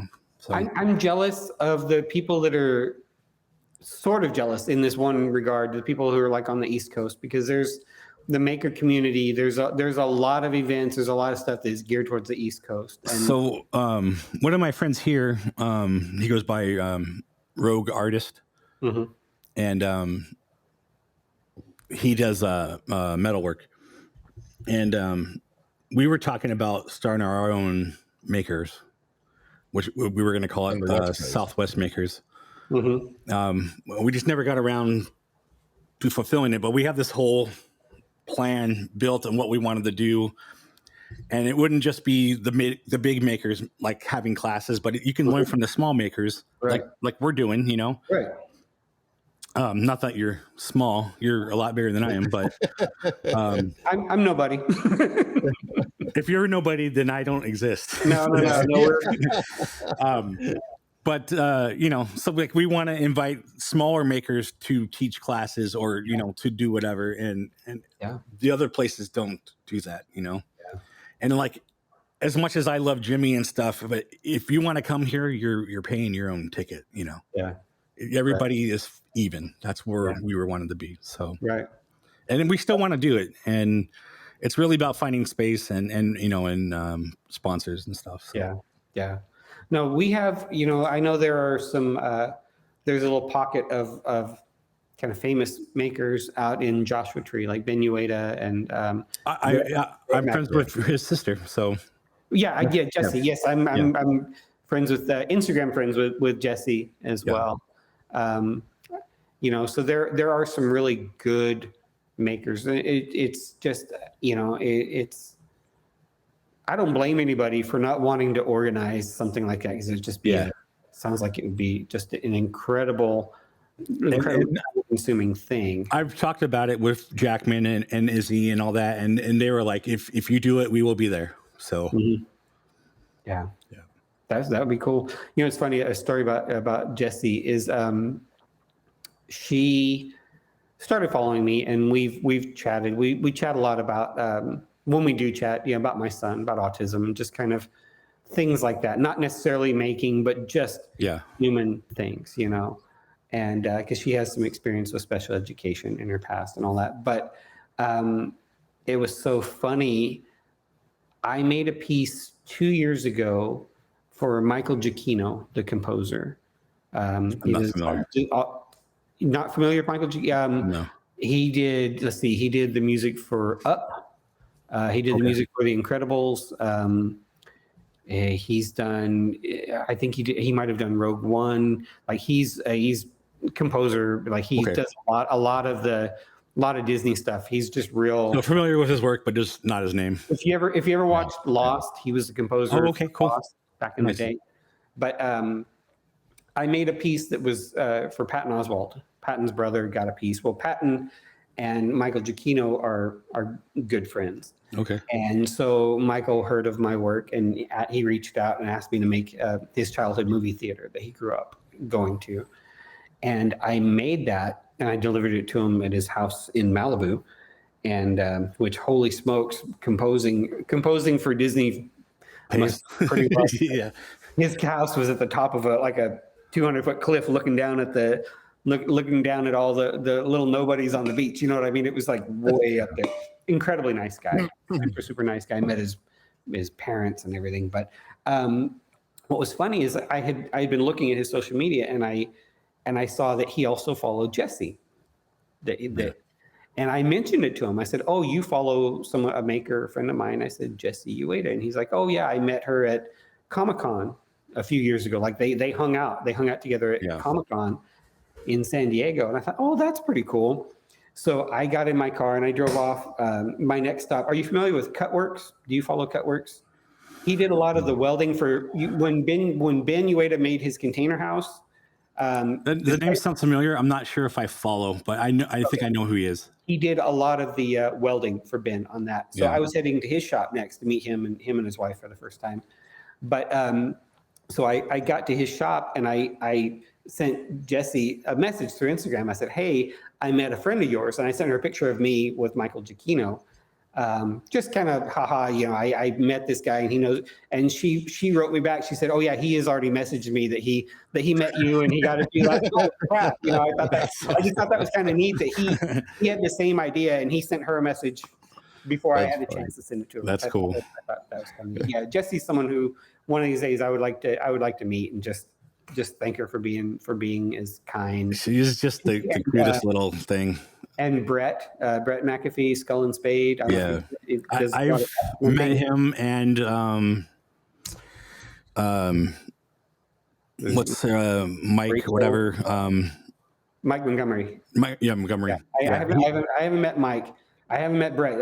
Actually, I saw Ben at Maker Faire, like from a distance, but I haven't actually met any of them in person. But Jessie just seems like a sweetheart. So she's someone that I would like to just shake her hand and thank her for being so kind to me over the years. So yeah, we chatted many times over the Workbench cons. I met her brother once. His voice is so deep and unique, but I forget his name, but the founder or owner, whatever, of Glowforge, they sound similar. Really? And I told Ben this, and he's like, "I'm friends of him," and I'm like, "You should guys go compare," because like I've talked to him a couple times, the owner of Glowforge. Like it's just interesting to hear somebody else, and I'm like, God, that sounds so familiar. Right. Ben is one of those people that when he speaks, and I haven't, their podcast kind of dropped off the face of the planet. I don't know if they even do their podcast anymore. The modern, there's some that do. I know that like all of them were doing it at one point, but they slowly stopped. But Ben is one of those people when he would talk on a topic, I listen because Ben, he's very efficient with his language. There's not a lot of wasted motion, but it's always something that I find very interesting. Like the way he could just be talking about a piece of cardboard or the cardboard manufacturing process. I'm saying that because I'm looking at a piece of cardboard, but he's one of those people where he has a kind of a smoothness combined with like an authority about him that just when he talks, I'm like, I'm all ears. I sit and listen to you read the instructions on how to open a milk carton. You know what I mean? It's like Ben is one of those people that I really admire for his again, kind of like with Norm, just combination of communication skills and just really like brilliant. And that's how I feel about Jimmy. How he, may not be wording things like that, but just like the knowledge that flows out of that guy is just insane. Yeah. Well, what was funny, what I thought was what blew me away is the second day at Maker Faire. So I'd met him that morning, and then the next day at Maker Faire, he introduced me to another maker, Wesley Treat. I don't know if you follow Wesley. Yeah. But he introduced me to Wesley. But he sat down there with me and he had a piece of paper because he asked me the question that everybody asks, oh, have you ever tried to do miniature neon? Have you ever tried to light your signs? And he sat there with a piece of paper and we worked through ideas. He was trying to help me solve the problem of lighting up my signs. Like he presented the problem to me and then we started working through it. I didn't ask him. I wasn't going to bother him with it. But we came up with a few ideas that I've kind of tinkered with that I'm not really happy with at this point. But just the fact that his mind automatically goes to making it wasn't hey, let's sit and talk about the weather. It's like what do you do? Let's try and make you better at what you do. And that's what I love about the whole maker culture is it's not a competition. It's you want people, at least I know for me is I want people to, because I want to learn from. Let me paraphrase this, or let me rephrase this. I want to inspire somebody to learn how to do what I do because I want them to have the opportunities that I've had. Like my signs up my world so much to people and places. And we were pretty isolated with autism and everything. Like I have more friends in LA now. I have more friends in Burbank now than I do in Fresno because we're so isolated here. Sure. But I get to go out and I get to go and visit and do things with these people. And it's all because of my signs. But I want people, and I've helped a few people out recently with pieces and things like that. But I want to inspire someone to try this and do it. And I want them to teach me something down the road. You know what I mean? I want somebody to advance their skills to the point where now they're going to inspire somebody. Like there was a guy who made a Bob's Big Boy sign. It's only a little one. Yeah. For Hot Wheels for his dad's birthday. His dad has like little hot rods and they go to Bob's. And I laser cut his letters for him because he was having trouble with them. So I laser cut them in acrylic and I mailed them to him and I sent him stickers, no charge. Here you go. Happy birthday to your dad. And he made the sign and he won a gift card from Bob's, like a $50 gift card for their photo of the week or whatever. Yeah. And he wanted to send it to me.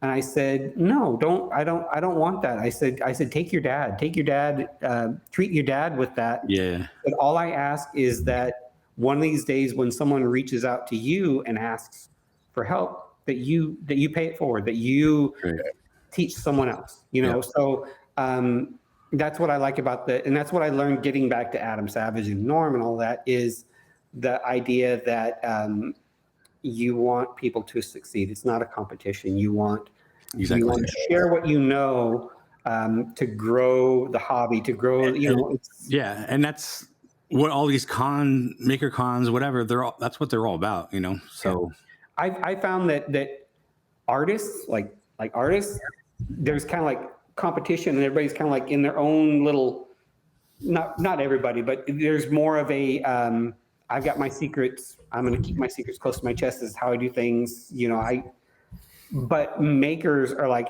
hey, everybody, this is how I do all of my stuff. Why don't you come and give it a shot? And I like that. I like the one of my least favorite things in the world is gatekeeping.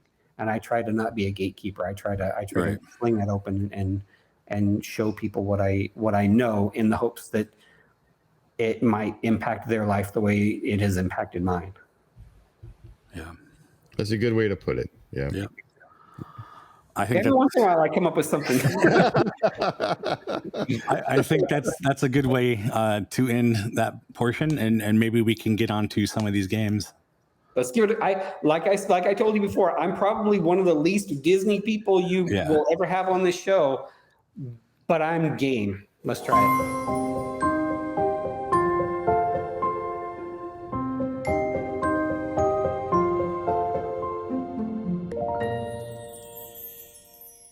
All right, so the first thing, and maybe we already have this answer since we were talking about music.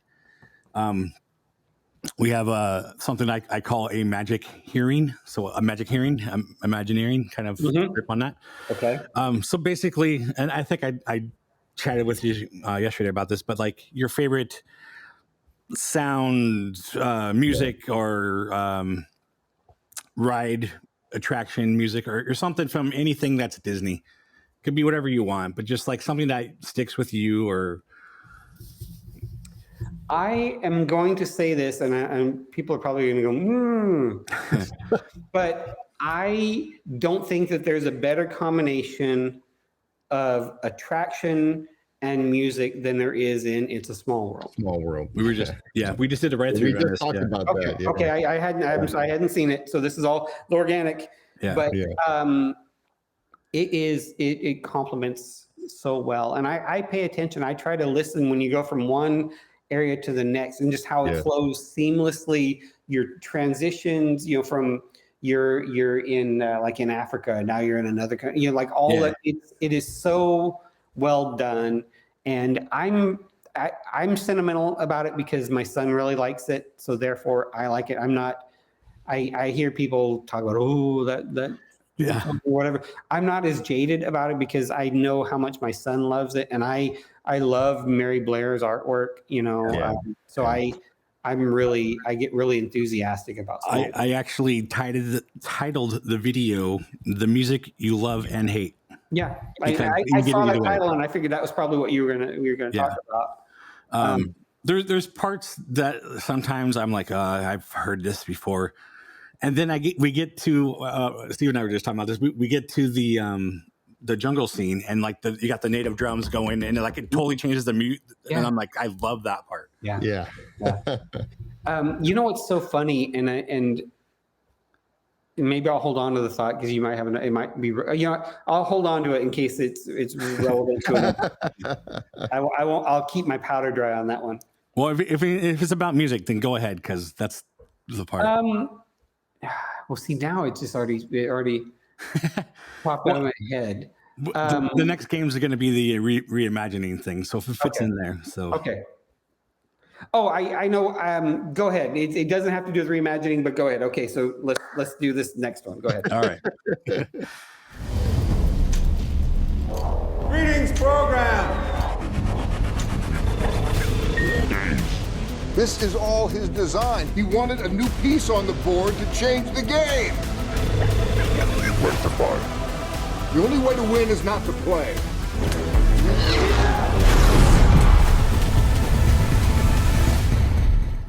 Enjoy the drink. Oh gosh, you got a wheel. We got a wheel. So we will spin the wheel. You'll get DCA or Disneyland, and then we'll spin a wheel for those, and you'll get a restaurant or a ride. And you basically just have to try to think of a way to make it better. There's a decent chance that whatever it lands on, I will not have ever set foot in or been on. We can respin, or we can just choose something. As long as we can respin. Good. Yeah. All right. Okay, so you're up first because we got to make it hard on our guests. Yeah. And you're going to get DC. California Adventure. There we go. California Adventure. All right. And holy smokes. Let's write it here. You get Flo's V8 Cafe. You should be familiar with that one. Very familiar with that one. Very familiar with that one. Okay, so what are we doing now? So like I said, something that they can improve on it. The looks, the food, something, whatever you want it to be. Oh my gosh. It is, oh man, I can't think of anything to improve on it. It is just, there's a spot by Flo's, and this is not, I'm not answering your question, but Flo's came up, and maybe I'll just kind of run with that. Sure. But there's a spot. It's perfect. You can't change anything, in my opinion. On the backside, where next to Radiator Springs, and there's that spot on the backside. Yeah. Where you're between the racers. Yeah. And Flo's, and there you can just kind of sit there. I always sit there. And yeah, I had been there a few times and had never noticed the massive, beautiful neon sign kind of in the trees back behind. But the first time I went there by myself. I went to the parks by myself a couple years ago for the first time. And I came to that. Anyhow, I talked about earlier about how I'm always head down, pushing my son. I got to that part, and it was, the sun had started going down. And I took that little side street. I turned right at Flo's, and I'm walking, and I turned right again, and I'm like, holy smokes, because it reminded me of a couple of times when I was a kid. We took road trips to Arizona. Like, we would go, and for a split second, it brought me, have you ever had like a smell bring you back, like to something? Sure. It brought me back to my childhood. Not that I ever saw anything that looked like that, but it felt like that. What part of Arizona did you guys go to? Well, when I was a kid, we would go through, 40 through Needles, Kingman, Flagstaff. We would go to the Grand Canyon. Went to Sedona a couple times. Monument Valley, Seligman. Spent the night at the KOA campground in Seligman in the pouring rain. Actually, that night, you remember you gentlemen are probably old enough to remember the royal wedding when Charles and Diana got married. There was a ongoing broadcast all the time. We had a little 6-inch black and white portable TV in our van. And I remember, and it was pouring rain, and the only thing that was on any of the 2 channels we could get was the royal wedding. So I remember watching the royal wedding in a downpour in a Dodge van in Seligman at a KOA campground. But when I was at Flo's, I felt like I'm no longer in a theme park. That backside, I'm no longer in a theme park. I'm no longer in Southern California. I'm wherever this is, I am here. And that was the first time I had felt fully immersed. Yeah. Well, so now every time we go, I have to go. You have to go there. I was going to say, it's not far off because you're probably off Route 40, which is Route 66. So yeah. But so I can't offer any suggestions to improve it, other than make it so that I can go more often than once or twice a year. we will accept this answer. Yes. I've told my wife my happiest place. We talk about especially with a child with special needs. It's very difficult to find joy. It's fleeting. It's hit and miss. But my favorite place on the planet, and I'm going to get a little choked up, is right there. Yeah. When on the main street, on Route 66 in Cars Land, when the neon comes on. Oh yeah. Definitely. And to be there with my wife and son. And he must get excited when that hits, right? Like that's he's got his iPad. He he'll be like, okay, and then back to SpongeBob. But that is that is like, you can tell I'm getting emotional just I agree that it's all part of that kinetic energy, and that's just the lighting part. But you see everybody down the whole road, and they're all stopping to look at it too, and it's crazy. What was cool is when I got to see it. The California Adventure was already closed. I was waiting for my family to get off Radiator Springs. It was during Christmas, and it was raining, and there's nobody on the street. Yeah. And it was just the neatest feeling, and the looking at all the neon signs reflecting off the wet ground and stuff. I can imagine what that would look like in the rain. Let me show you this picture. I'm gonna have to show it to you on my phone. Give me 1 second, because we were just there in June, and we're fortunate. My wife makes good money. We stay at the Grand Californian. Oh, nice. Yeah, it's like I said, I'm very lucky. My wife's been teaching for a long time. She makes good money, but part of that is we get to enter the park a little early. Oh, yeah. And I'm going to show you this picture. I'm going to hold it up to my phone, or hold it up. But that was the scene the morning we got to the park. Yeah. That is, there's nobody for 100 yards. On the street. Yeah. Just it's you see, I always get jealous when I see pictures of people though, like, oh, we're at Disneyland and there's like 5 people on Main Street. It's like, when are you going to the park? and I, that morning there was nobody there, and it was amazing. It's such a cool feeling. Yeah. All right, Steve, your turn. Yeah, I'm probably gonna get California. You're gonna get California Adventure. Yeah. Yep. Wait. Oh no, you got Disneyland for the first time. We've done this how many times now? And every single time I get California Adventure. That's funny. Yeah. And what do I get? I get Star Tours. Change it back to the way it was. The original non-3D. The original, with what's his name, the Rex. With Rex, Captain Rex.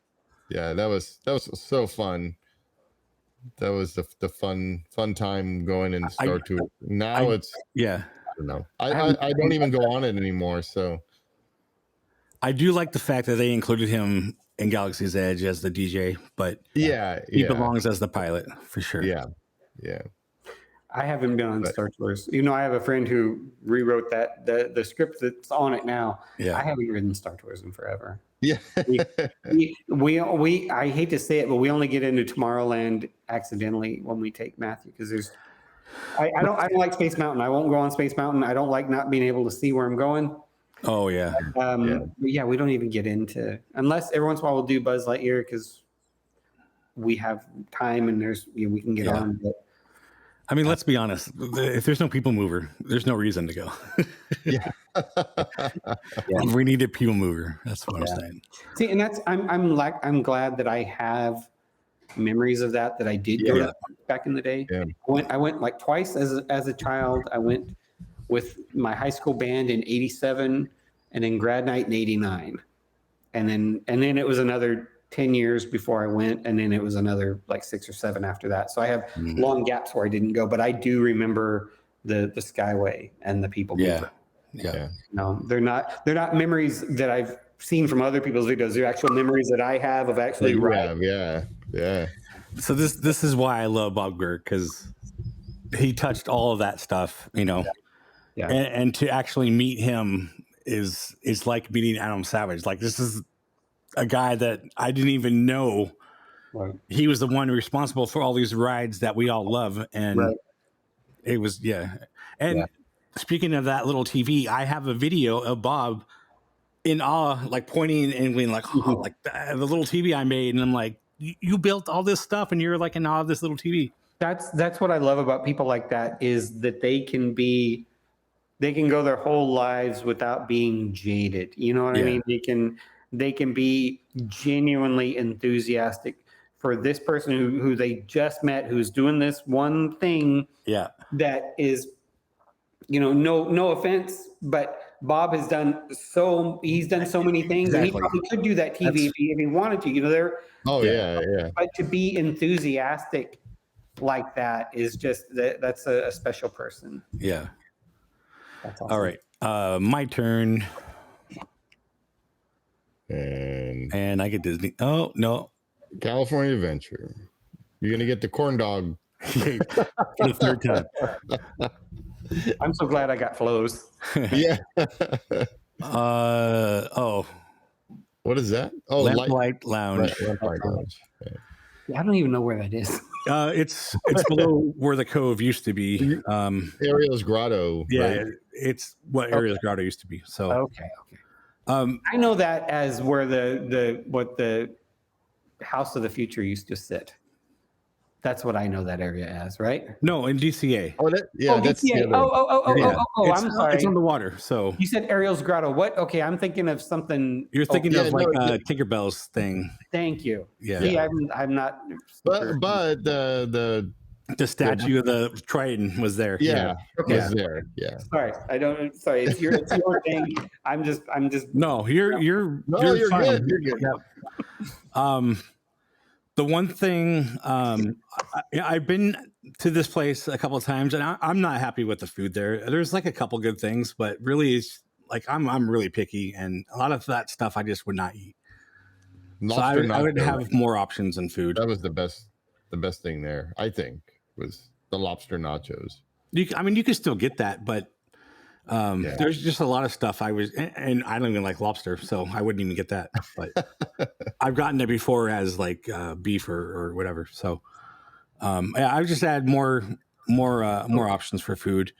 But on a side note too, they have that little secret room, and of course you got to be somebody, or you got to ask at the right time. Just like open it up, like make it available for everybody. See, this is that building that we always walk by with Matthew that we have never set foot in. Yeah. I had to Google. I literally had to Google it. I'm like, oh, okay. I remember walking by that. I've never been inside. It's on the pier on the way towards going down to Incredicoaster. Yeah.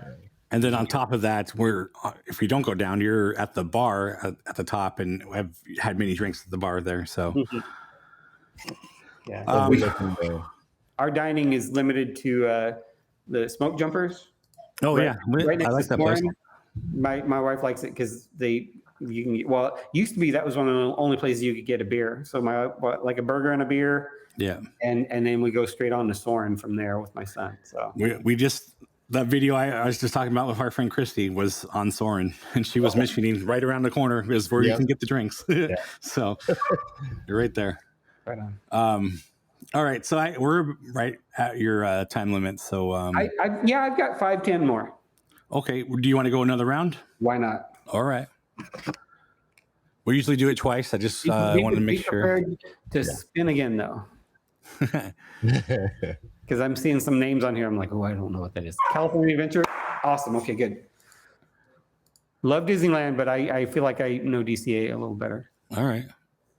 We're going to get the Pixel Power Bound. I've never been on it.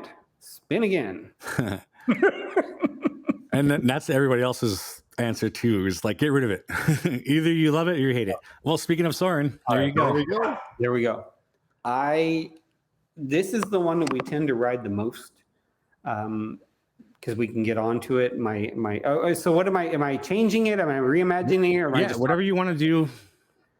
This is one that my son really, really, really loves. And what's funny with me is I don't know, because he can't tell me, I don't know how he processes it. Sure. I don't know if in his mind we're actually doing this flying, or if he realizes we're just on a ride, because it's so immersive, it's so 360. Right. And it's one of those things with him. I don't know how much he knows. Well, I mean, technically, you are going up in the air, so you are kind of halfway. Yeah, yeah. So it's just really that is a ride that I like because I can turn. He always sits between my wife and I can turn and I can look at him and just kind of see the screen reflecting back on his face. Just like him lighting up, and that's the ride. Whenever we pass by it, that he reaches for. That's like he'll have his iPad and he's doing, and he'll like kind of like almost lunge like that's. So I like to think that Radiator Springs Racers is his favorite ride, but I think if he could rank them, I think Soarin' is his favorite because it's soothing. I just think that's his favorite. Well, yeah, and plus you have like the atmospheric, like the smells and stuff. Oh, I love that. I love and it's funny sometimes when we go, I remember going a few times where you couldn't smell anything, and then like this last time we went, when you're going over like Africa, it smells like a lawnmower, like you just mowed your grass. You know what I mean? Yeah. It's like that dirt and grass smell. Incredible. I don't have any opinions about which one I like better, Soarin' over California or over the world. I'm one of those people. I'm just happy it's there and for us to ride, and I'm good either way. I know there's some people have strong opinions about some of these things, but I'm pretty happy-go-lucky. I like it. Yes, this guy right here. I just wish we could go more often. Yeah. But yeah, Soarin', and the way that contraption works, the way it lifts you up, it's really neat. The last time we went, we rode it 3 times, and 2 of the times, the one time I was in the upper right-hand seat, all the way as far up as you can get, and then the next time I rode it, I was all the way to the left as you can get. So it's a little warped on the sides if you're up. Yeah. But it was kind of funny. I got some funny video because when you're up there and you're out of everybody else's view. I got some funny shots of my feet. It looks like you can see my feet flying over the Sydney Harbor. You know what I mean? Like because what was funny is the projection was actually hitting my feet. When you're up that close, you're actually close. It's actually, if you stick your feet out a little bit, you're getting the projection on your feet. So yeah, I had a couple of videos, and actually that's funny. Yeah, a illegal substance might have kicked in right around that time when I was riding it. I was enjoying it a little too much. Legal in California substance, let's say that. Well, yeah, there's lots of places over here now. So, Steve. Yes, there you go. You have been redeemed. Yeah. Yep. Let's see what we get. Guardians. Well, I've never been on that ride. Oh, you haven't? No. Well, then we will respin. Yeah. I'm not a big fan of that dropping thing. Yeah, I'm not a big fan of getting out of this.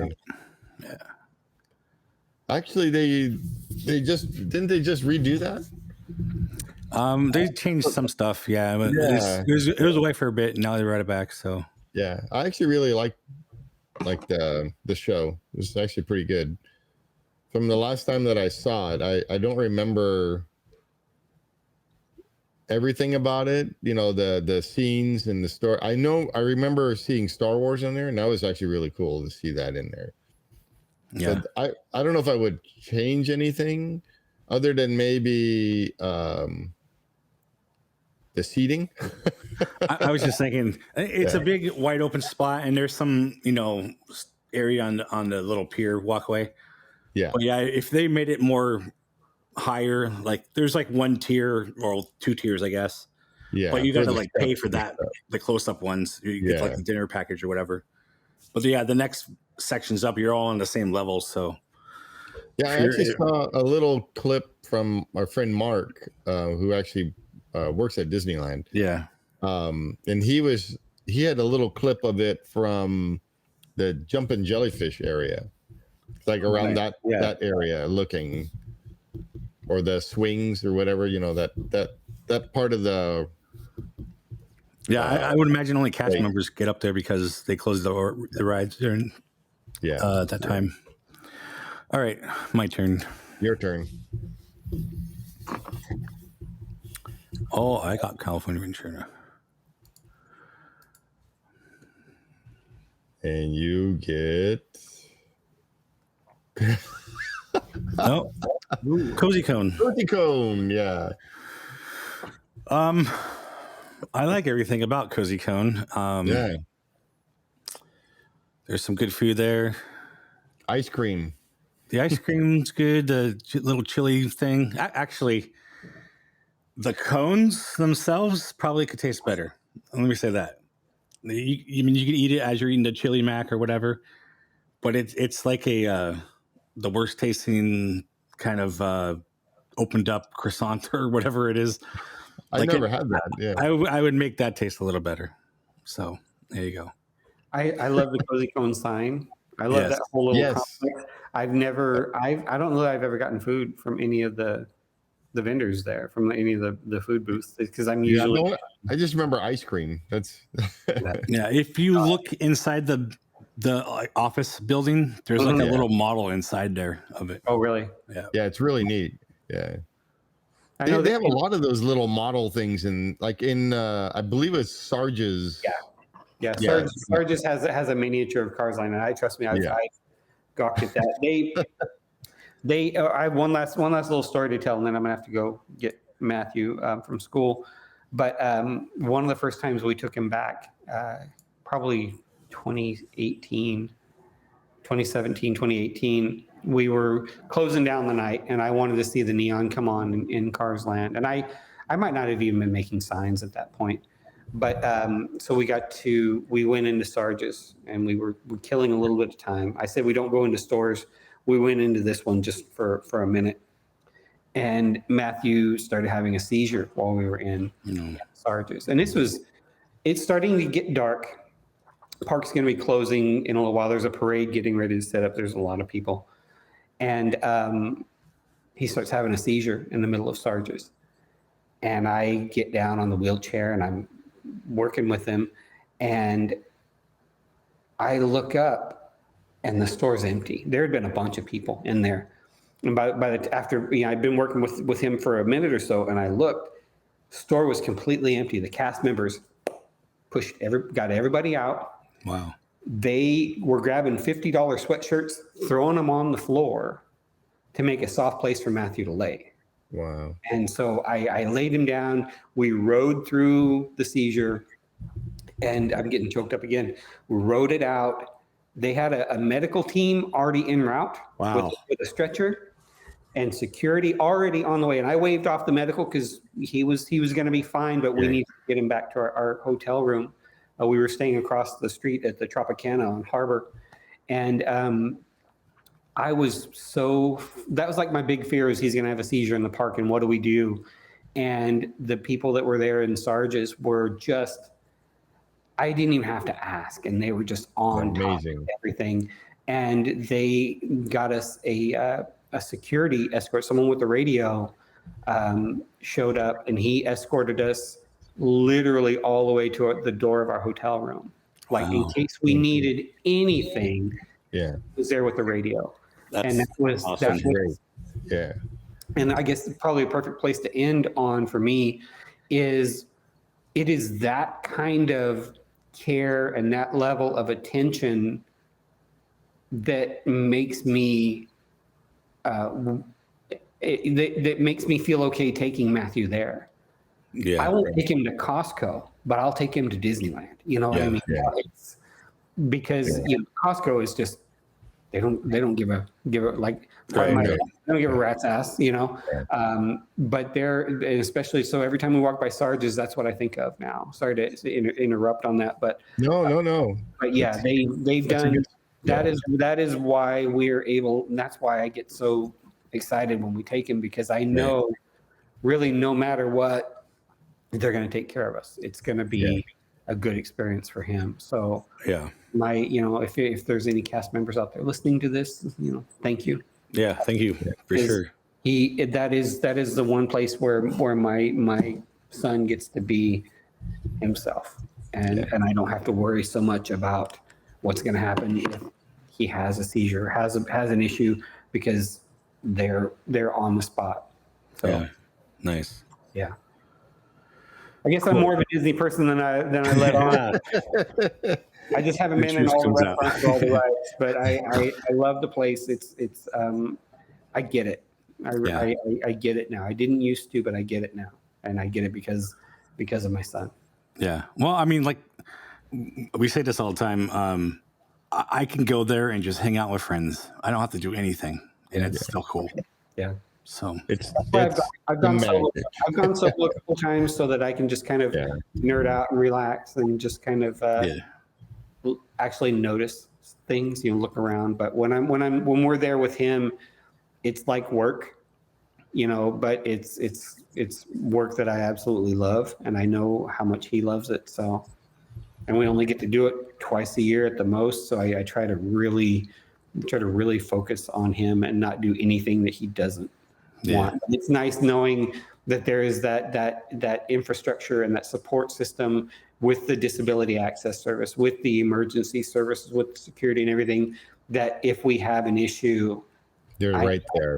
There's any number of resources that are going to be there to help us out. So that's you don't get that really anywhere else, at least in my experience. Well, Chris, it's been a pleasure having you on. Thank you. I know we're going to meet up one of these days. Let me know every time you go down, and we'll figure this out. I'm going to be going to that Disney. There's that auction that's going on. Oh yeah. I'm going to see They Might Be Giants at the Hollywood Bowl. They're opening up on Sunday the 16th. And I think that's the last day that you can go see that stuff in Burbank. So I'm going to go on the 16th to see that. Yeah. So if anybody sees me there on the 16th. It's a little too soon for me. I have this issue with the passes, like not having one. Yeah. So, for me, I have to make it worth my while, and not having a pass just kind of kills it. But yeah. That's a whole other rant that I do on a daily basis. But yeah, we will get there, and I'm sure we'll have a fun time. I might be at DesignerCon this year. I don't know for certain yet. I've never been to one. I want to go. I will certainly come down and visit if you do one. Okay. And I will bring you a Jungle Cruise. I will if I haven't bought one before that. Well, I really want to get one from you. It's beautiful. So we will work that out. Got it. Sounds good. All right, man. It was good meeting you, Chris. Nice to meet you too. And maybe one of these days we'll hang out at Flo's together. Yes, that sounds good. And have a milkshake. That's right. All right. Well, I better run. I get picked up. All right. See ya. Thank you. Thanks, Bye. Chris. Now I'm going to pause so that you can do whatever edit you need. It's fine. All right, guys. Thank you so much. That was a lot of fun. I really appreciate you letting me do this, and I admire the work you do. You're an incredible artist, and I just want to let you know that I think you do amazing work. White glaze for sure, because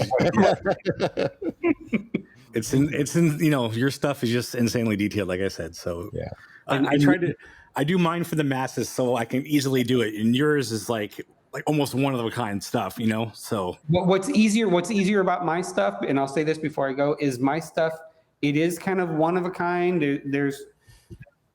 I'm only, there are not there are people who know, what I mean, like if your sign is off a little bit, people are going to notice, you know what I mean. There's things that look like the real deal, and there are things that kind of like are the real deal, and I feel like your stuff is more in the it's not trying to look like it. It really is. Well, it looks like it's authentic to me. It is. I take stuff back because I don't want it to be exact, though. But it is as close as you can come on a literally, flat sign. So of course, it's insanely hard to do sometimes. To design it like that, but there's a saying that I've heard, and then I'll go that it doesn't have to be exactly right, but it has to look exactly right. You know what I mean? Like there's a difference between looking right and actually being right, and your stuff just looks like it could go up in the park and be perfect. So dude, if both of our stuff ended up in Wonderground, I wouldn't hate it. Yeah. Oh, don't get me started on Underground. It's just another merch store these days. Right. I was there the other day, and it's like, first time I went there, first time I saw Underground, they had a giant banner of the TWA Moonliner. I'm like, oh, I'm gonna go in there and buy a print. I'm gonna do that. Wow. The whole store, not a single thing with the Moonliner on it. They just had the big banner up in the window. But now I'm so bummed out when I go there now, because it's just like, oh, there's 8 different those $80 backpacks that everybody buys, and there's there's t-shirts, and it's like it's just another. You're lucky if you find a McBiff poster in there now. Right. Yeah. Right. I hear you. Yeah, but we need to fix that though. We need to get it. I know somebody who does deal with them. A guy named Bart Silberman. Do you know Bart? Mm-mm. He works for a company called Super 7. I don't know if you've heard of Super 7. No, I'm not familiar. But he said they have like the Mary Blair, like a contract. They have like the rights to the Mary Blair stuff and Small World stuff, and they put stuff in Wonderground. So I know somebody who gets stuff put in there. So one of these days. Yeah. One of these days. Well, hey, maybe if you do Designer Con, we can share a booth or something. I don't know. Yeah. Let me know. Figure something out. All right, gentlemen. All right, get going. All right, have a good one. All right, see you. Bye. Thanks again. Yeah. Thanks, Chris. Okay, so that was an awesome interview. I love Chris. He's awesome. He's a cool guy. I can't wait to actually meet him in person. But I can sit here and just listen to him pretty much talk about just, it was great. It was great. Like he was saying, he can listen to the Vinny U8 talk all the time, but we could do the same with him. So, and I just love his enthusiasm and with making these, getting the idea of making the sign and then thinking of how, just like how can I make this sign? I could see it, and how can I make it? And the process of like using those little milk sticks, the milk straws for the fluorescent lights. I was going to say, how do you watching come up with that? I'll throw a link down to the testing video for those who haven't watched it. But you got to watch. He talks about how his process or his design aesthetic or things he used has changed so much over since he's started doing it, and like that one sign took him like a month or whatever, and now that Vegas sign took him only like a week or something like that. And that's what I was getting into before. Is like his signs are so intricate, like it could take a week, whereas I can build like multiples in a day, and that's I design for the masses, and he designs for the aesthetic, like I know he praised my signs and that's awesome. And I love hearing that, but they're nowhere compared to what he does. But again, that's because I'm designing for the masses, and I don't charge as much as he does because he takes a week to do that. So it's right. And the thing I was going to say with that Vegas sign is it's so detailed that I didn't even know that where it says welcome, that those are actual silver dollars, and he has the date on each one of them, like 1928 or whatever on there. Okay. So anyway, let's get on to Rogers the Musical. When you're looking for the downtown Disney beat, all the way through down on Main Street, well, look no further for more input, because we're going down to Disney on foot. Now, we both just recently rewatched it or watched it for the first time, whatever. Yeah, I watched. Yeah, I saw a bit of it on Dave Fresh Bake's channel. I watched our friend LMG vids. Then I watched the full show last night from Chris. I know what I think about it, and I think I know what you think about it. Do you want to go first or? Sure. So, I don't know. It's hard to. I'm not a real musical person, meaning the musical shows. I love music. It's just the musical shows. But like the beginning part, I did like the music because it's 40s music. I love 40s music. But it's I don't know. I had to get into it to really enjoy or try to enjoy this show. Yeah, it's a little difficult for me to. I don't know. I'm just not a fan of all the dancing and stuff. Yeah, like that, I mean, a lot of people. I'm like, I know my sister would love this show because she loves all that. She loves all the dancing. She loves the music. Right. Stuff. Go ahead and yawn if you need to. Yeah. Well, so in high school, I did theater. Like I built sets and I stage managed and I ran the light board and all that. See, that stuff I would love to do for. Like I was just telling our neighbor down the street, he's a set painter. So he paints sets, and he is, or I don't know if he still does, but he was doing the sets for what's the Yellowstone, the other one, the 1921 or 1920, whatever it's called. So anyway, he goes to Montana and builds the sets and paints them and stuff, or paints the sets.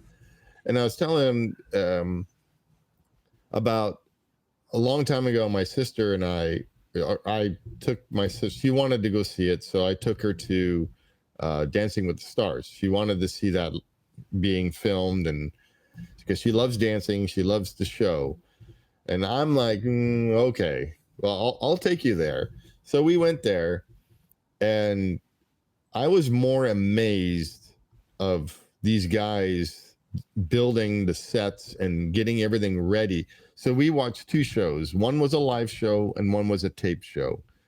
The live show was amazing to see these guys get everything done so they have the one set, they dance or whatever, and then they go to commercial and they have to change that entire set. And doing that in those 2 minutes was amazing to watch. That's what got me. I didn't care about the dancing, being a builder and stuff like that. It was just really cool to watch, and seeing that on Rogers when they were moving sets around, and that was really neat. And how they went to black, and then when it lights, the special effects were pretty cool with the lighting and everything. And then seeing a new set come up, and it was that's a huge set. It's way better than I went and watched Frozen after Aladdin, and Frozen was just stupid. It had that ladder that went out into the audience or whatever, staircase or something. I don't even remember that because I just maybe that was that whole thing. It was to me. I just didn't like. I just didn't like it. So I watched it once, and then I hated it. But then I thought, okay, I'll give it another try, and went and saw it again, and it was still bad. It was nothing compared to Aladdin and how elaborate all those sets were and stuff. So. Being on that side, like I was saying, I had to watch the shows, and we did Wizard of Oz. We did A Course Line, another one called Working. And these are musicals, and there's dancing, there's little acting, whatever. And I wasn't like a super fan, but I enjoyed them. I enjoyed Aladdin. I didn't enjoy Rogers. Yeah. There was some parts that were kind of okay, but I have a couple images. First off, here's the Hyperion Theater. But there's this, for those of you who don't know, Rogers the Musical was a fake musical in the Hawkeye show on Disney Plus. Hawkeye, was it? Yeah, it was Hawkeye. Oh, okay. I don't remember that. Yeah, it was. I remember seeing it in the movie. No, it was in Hawkeye. Okay. I don't know if it was in the movie too, but it was in Hawkeye. No, I mean it was in Captain America: First Avenger. Was it? Yeah, how he kept during after he got transformed. Well, they had the his show that he did, the USO shows or whatever. Yeah, that's what. But it wasn't the musical. This is actually from Hawkeye. It was a fake musical inside the story. Yeah. Well, anyway. Yeah. So there's a couple things in this thing, and I think it sums it up perfectly. So first off, he's sitting there with his kids in the theater watching this musical, and this is his expression. Like, what is going on? Yeah. And that kind of like is like my action. I'm like, what am I watching here? Yeah. Yeah. So then after he gets up and like he goes to the restroom, whatever, and then goes outside because he sees Black Widow, and this is like after she, spoiler alert, she died in the other movie. So he sees her and the actress playing her, and was kind of taken aback. So he had to go take a moment, or whatever. There is his daughter comes out and she's like, hey, are you okay? And I know Black Widow and all this stuff. And, she's like, basically like, oh, what was that about or whatever. And it's like, oh, this whole thing is a bit ridiculous. Right. And she's like, yeah, it's a lot ridiculous. That's what she says. The word ridiculous best describes this whole thing. It is ridiculous. It didn't need to be done. That musical was making fun of the story inside that show, and it should have just stayed there. It didn't need to be brought on and made into a whole thing. So after this, the son comes out, and he's like, "What? Why is everybody singing and dancing?" and this is exactly what he did. He laughed. He's like, "I don't know."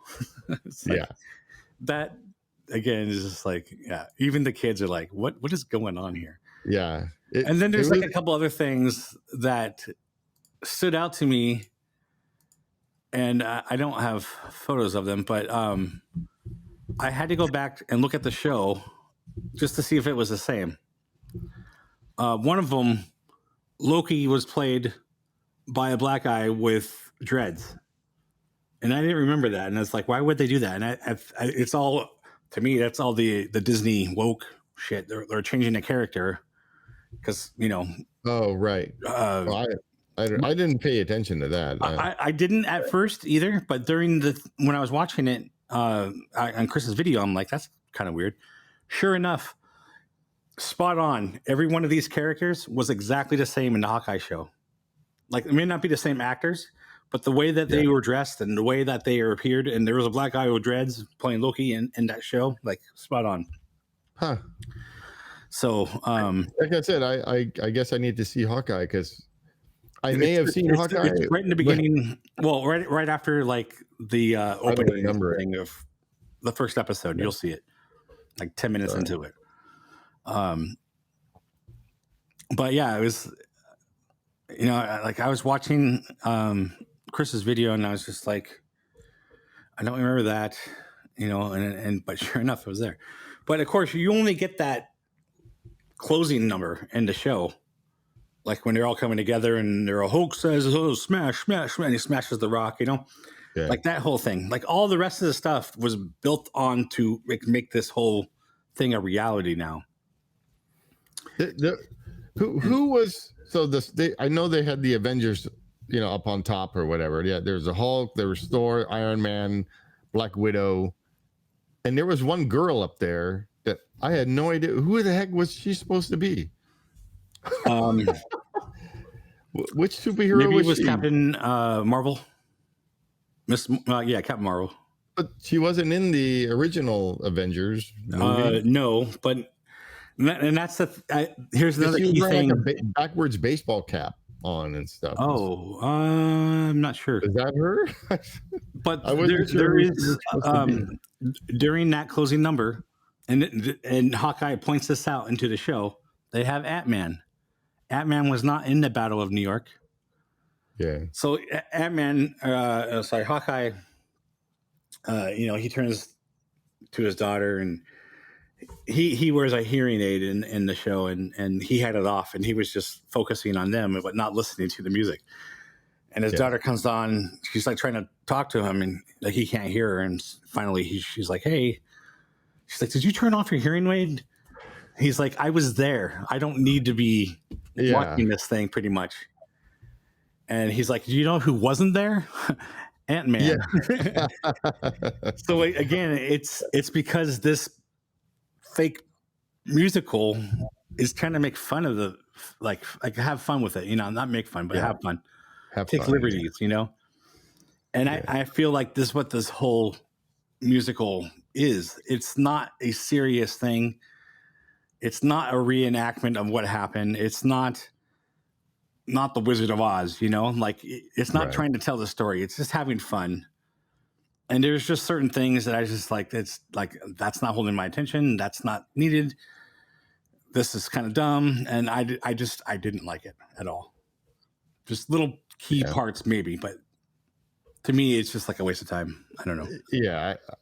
I don't know. Like I said, I'm not a big musical person.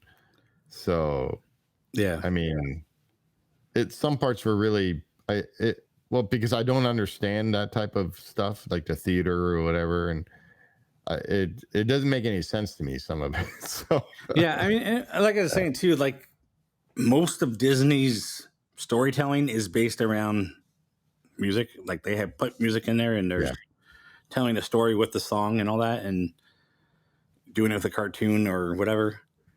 And I used to like that as a kid, I guess. Like that's what gets you hooked in, and there's catchy songs and whatnot. But I don't know. And like I said, I did that in high school. I'm not a fan, but it was okay. Yeah. This just didn't work for me at all. So yeah, I think I'd rather go do something else than like go stand in a long line and wait for. I will go get a corn dog. Yeah, but we appreciate Chris going in there and filming it. Yeah, but having been on the theater side, I can appreciate what they're going through and what they're doing, and that's awesome. Like they did a good job doing what they're doing. I just didn't like the way it was told. Done. Like the aspects of it. Yeah. The acting was good. The singing was good. Yeah. Like you said, the sets were good. They had those sets that came up and he stood in front, like Cap stood in front and it like backlit and stuff. That was cool. Yeah. That's why the effects and everything were. The effects were good. The deckhands moving those sets around, they were, everybody was professional. It was just the story was odd. And I'm not saying don't go see it. Like go see it, find out for yourself. Maybe you like that stuff more than we do. Like we always say, this is like our opinion of it. Everybody's different, so you can love it or you can hate exactly. it. I'm not saying it sucked. I just said I didn't like it. Yeah. So like I'll never say it sucked because that's just wrong because there's so many people involved and you don't know. There's a lot of stuff. Yeah, there's a lot involved in. It's like you go to maybe it's doing a short run. So right, but you mean it's like going to a movie and you walk out before it's done, and it's like you know how many people were involved in that. Give it the benefit of the doubt, or whatever. But don't walk out on a movie like that's like a slap in the face, Yeah. Anyway, that's how we feel. And like I said, I was pretty sure you were kind of on the same. We're pretty much always on the same page, and I think that's why this works out. But yeah, it's kind of weird. I don't know. Yeah. Anyway, so that's our show for today, I guess. Chris's interview went a little long, but that's cool. It was great. Listening to him talk is awesome. So yeah. This is going to be a little longer podcast. Like our first episode, I think was like 2.5 hours. So probably right around there. Anyway, so be sure to like and subscribe wherever you're watching. Share with your friends and family. We have, if you go to our link tree or discoverimagine.com, we'll take you there. You could send us a message through Spotify. And you can also send us an email too. But if you can send us a voice message, and so far no one's done it. So if you want to be first, send us a message and we could play on the next episode. Tell us how we're doing. Tell us something that you like. Tell us something you don't like. I don't know. Just don't. How we can improve. Yeah, just don't be negative. That's all we say. Yeah. Feedback and I was gonna say creativity, but that's the wrong word. Forgot what the word I'm thinking about. But anyway, just let us know how we're doing and what you want to see and whatnot. So anyway, there you have it. Thank you for listening or watching. Yeah. And we'll see you next time. See ya. End of line.